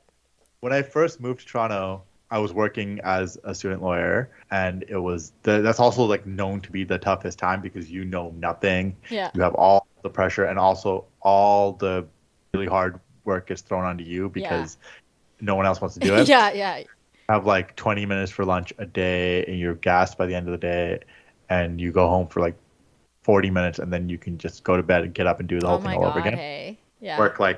Basically you work like 6 days a week. And then you spend most of Sunday, or you work Sundays. I worked like all week, including Sundays. But on Saturdays, I would wake up and have like a little bit of time to myself. But I spent most of it dreading all the stuff that I had. Anxiety, right? Yeah. Fuck. So how it long was did you do that for? Like a year. Jeez, Well, I'm gonna do comedy instead. Yeah. But one of the funny things that happened was like at the same time, they were shooting Suits in Toronto. Suits is like, the lawyer show. Yeah. So I one day had like 20 minutes for lunch, just running down the street. Well, me and somebody else were running down the street to go to the restaurant to grab takeout so we can eat at our desk and keep working, right? As we're walking down the street to go do this, there's like a cone, a pylon or something. There's a guy in a vest, and he stops us and he says, "Oh, sorry, you got to stop. We're shooting Suits." And he said it with this like, "We're shooting Suits." Yeah, like this is a big deal, man. It's a big deal. You should stop. And I'm like, I look up and I see the guy who plays Mike. I forgot his actor's name, but he's there and he's playing Mike, who's the student lawyer on the show. He's like that's the guy. Okay, yes. Okay, yeah. The one that gets involved with Meghan Markle's character on the show, right? Yeah. So, I don't remember how long he was a student lawyer for, but that's how he starts. And he's talking to some other actor, and they're having a scene. And I just remember just looking at the product PA, who's like, once again, like, it's not his fault. He's just I do acting now, so I've been on sets, and I know like they've just been told, "Hey, stop people," right? Like, just like I was so angry at the time because I was overworked, Yeah. underfed. So and then like this guy just goes, oh, like you have to stop. Yeah. Because Yeah. shooting suit. And I'm that like, other oh, yeah. the actor's getting paid to pretend to do what you're really doing. You're like, fuck this shit. Exactly. I had this fucking moment. So I go, yeah, what if you're a real lawyer? And Yeah. then he goes, oh. And he just like lets me walk around. But I had this moment where I locked eyes with the guy who plays Mike. Yeah. And I'm like, this guy's getting paid so much more than me. Yeah. Like Yeah. quadruple, eons more Yeah. than what I make now. Because I worked in poverty and mental health law. Like I worked with homeless people. Like I wasn't getting paid anything. Yeah. I was there to help people. Right. So this guy's making eons more money than I'll ever make. Yeah. Pretending Yes. to do what I'm doing right now. Yeah. And he's casually standing on the sidewalk all Yeah. day. Yeah. Seriously. And I can only stand on the sidewalk for 20 minutes so I can grab my food and eat it. To go eat it at the table. Yeah. Or actually do the work that he's pretending to do. Yeah. It was such a weird moment. Yeah, that is, eh? Do you think actors and comedians, their paths cross? Do you think there's similarities between both of you? There's definitely some, but there's definitely major differences too. There's a lot of crossover because like comedians that eventually get into acting, and a lot of actors start out doing stand up or they do stand up, but the reason they're doing stand up is usually they're trying to like fill that like sort of that neediness that both groups have, that validation. And a lot of times actors, look, we want that validation too, but there's a difference in the kind of like an actor turned comedian is usually, I find in my experience, the times I've seen it, are like they're trying to do whatever they think the audience wants. Right. Yeah. Comedians, what they do a lot of times is like, here's what I want to talk about. How do I make it so that it's palatable to the audience? Yeah. That's just like the basic difference I find. What happens there is like there's the thing that's important in comedy is the point of view. Whether your audience is agreeing with you or not, it's like, here's my point of view that I'm presenting. Right. And I find that they didn't. And by the way, like that same thing makes me, I think, like it's like super hard. Like acting, like what you're doing in acting is like can be super hard because you're supposed to morph into a different person. That's right. Yeah. A comic has a real hard time with that sometimes. Right. Huh. Interesting. Yeah, there's a lot of crossover for sure. Yeah. Right. Yeah. Because sometimes like I feel like as comedians, you're trying to, just like an actor would you're trying to get me to connect to the story, whether it's the character or the story, or to make it believable. When you're gonna tell a story about masturbation, better make sense to who you are and how you're telling it. Like all the little things that you explained earlier about the content, context, how it comes out. So I feel like I was curious if you see similarities and stuff like that. So yeah, I mean the underlying need for validation is well, I mean, as soon as I said attention and you said validation, I was like, oh, we can unpack this so much more. Oh yeah. Right? Like how many actors and entertainers, like let's start with childhood again. What was childhood like for you? Oh, I can tell you where that comes from. Okay, we'll end on this, I suppose. So we grew up watching a lot of Indian comedy sketches. Yeah. So do you remember Bhagwantman and Janagata and all those? No. So, I know comedies with Couple. I know those ones, but I don't know those. Yeah. I'm sure if I saw it, I would. Comedians who would have these DVDs or these cassettes and CDs come out that were sketch comedy. Oh, okay. So they had like an SNL type of sketch comedy, right? A Chappelle show type of thing, right? Okay. So they would make these in India, and my parents would always get these. They loved watching them, and then I loved watching them too. I loved all of them. So like, Bhagwantman Hazaro is like one of the big ones. I used to watch those on repeat. Yeah. Because this is back in the day before we only had 28 cable channels and like 4 DVDs at the house. So like whatever you got, you're watching over and over and over again. Yeah. So I used to memorize the sketches. Yeah. And then I would tell the sketches. And then we would have like family get-togethers. It's like me and all the other cousins, and I would get up and I would tell the jokes from the DVDs and the cassettes and stuff. Yeah. And then it became like a thing where I would get up and like retell. Oh, like everyone's like, Jeevan, tell the joke about the uncle or whatever. Yeah. Yeah, my parents can't. Like, my parents haven't ever been like anti me doing comedy, but they can't be because like You started with them. Yeah, you it's their started, man. fault. They're the ones that made you do it. You guys gave me there's like hooks that get attached to you when you start doing comedy, where it's like once you get those laughs, man, it's real Yeah, hard. it's like heroin, right? You COVID can't go back. COVID gave me, it's like there was COVID was like there was like, oh, there's no comedy to be had here, and it was tough for a little while. I bet that's where you said you had to face your real life problems there. Yeah. And I reburied them, baby. Fuck the pandemic. We're all back to where we were before that. All back. Yeah. Fuck you and you and you and your fucking banana bread. Yeah. Right? Yeah. Exactly. Yeah. Put it all back in the box. Right? Yeah. Some therapist is listening to this and be like licking her lips like, oh, I can make a lot of money off of this guy. Yeah, and also my therapist friends are like, Kieran, like, how did you regress? Like, you worked so hard, and I'm gonna blame you and be like, this Jeevan guy brought me down a notch. He makes a really good point about avoiding. Yeah. Actually, for a while before I left my work, my coworkers and I used to laugh because I'd be like, I'm on avoidance hill. That's what I'd called it. And I'm like, you're welcome to come join me. But I just got to a place where I'm like, I'm just living on avoidance hill for like 6 months.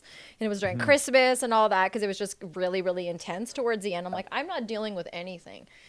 So can't say I haven't been there. When I first heard the definition of the word hedonist, I was like, that sounds right.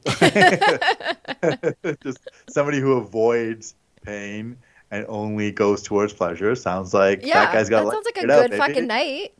Yeah. Like, am I going to go down the dark, dingy woods or am I going to go down the fine and pretty woods, right? Like, I don't know, man. I'm going to... You fix yourself? What are you going to do to fix yourself? You end up in the same box. Yeah, well, there you go, right? You can't take your fixings with you, so... Yeah. You know? And you only have so many breaths left anyways. Yeah, I know. My breath box is running out. I'm going to spend it thanks for wasting, by the way, so many breaths on this episode with me. I feel so...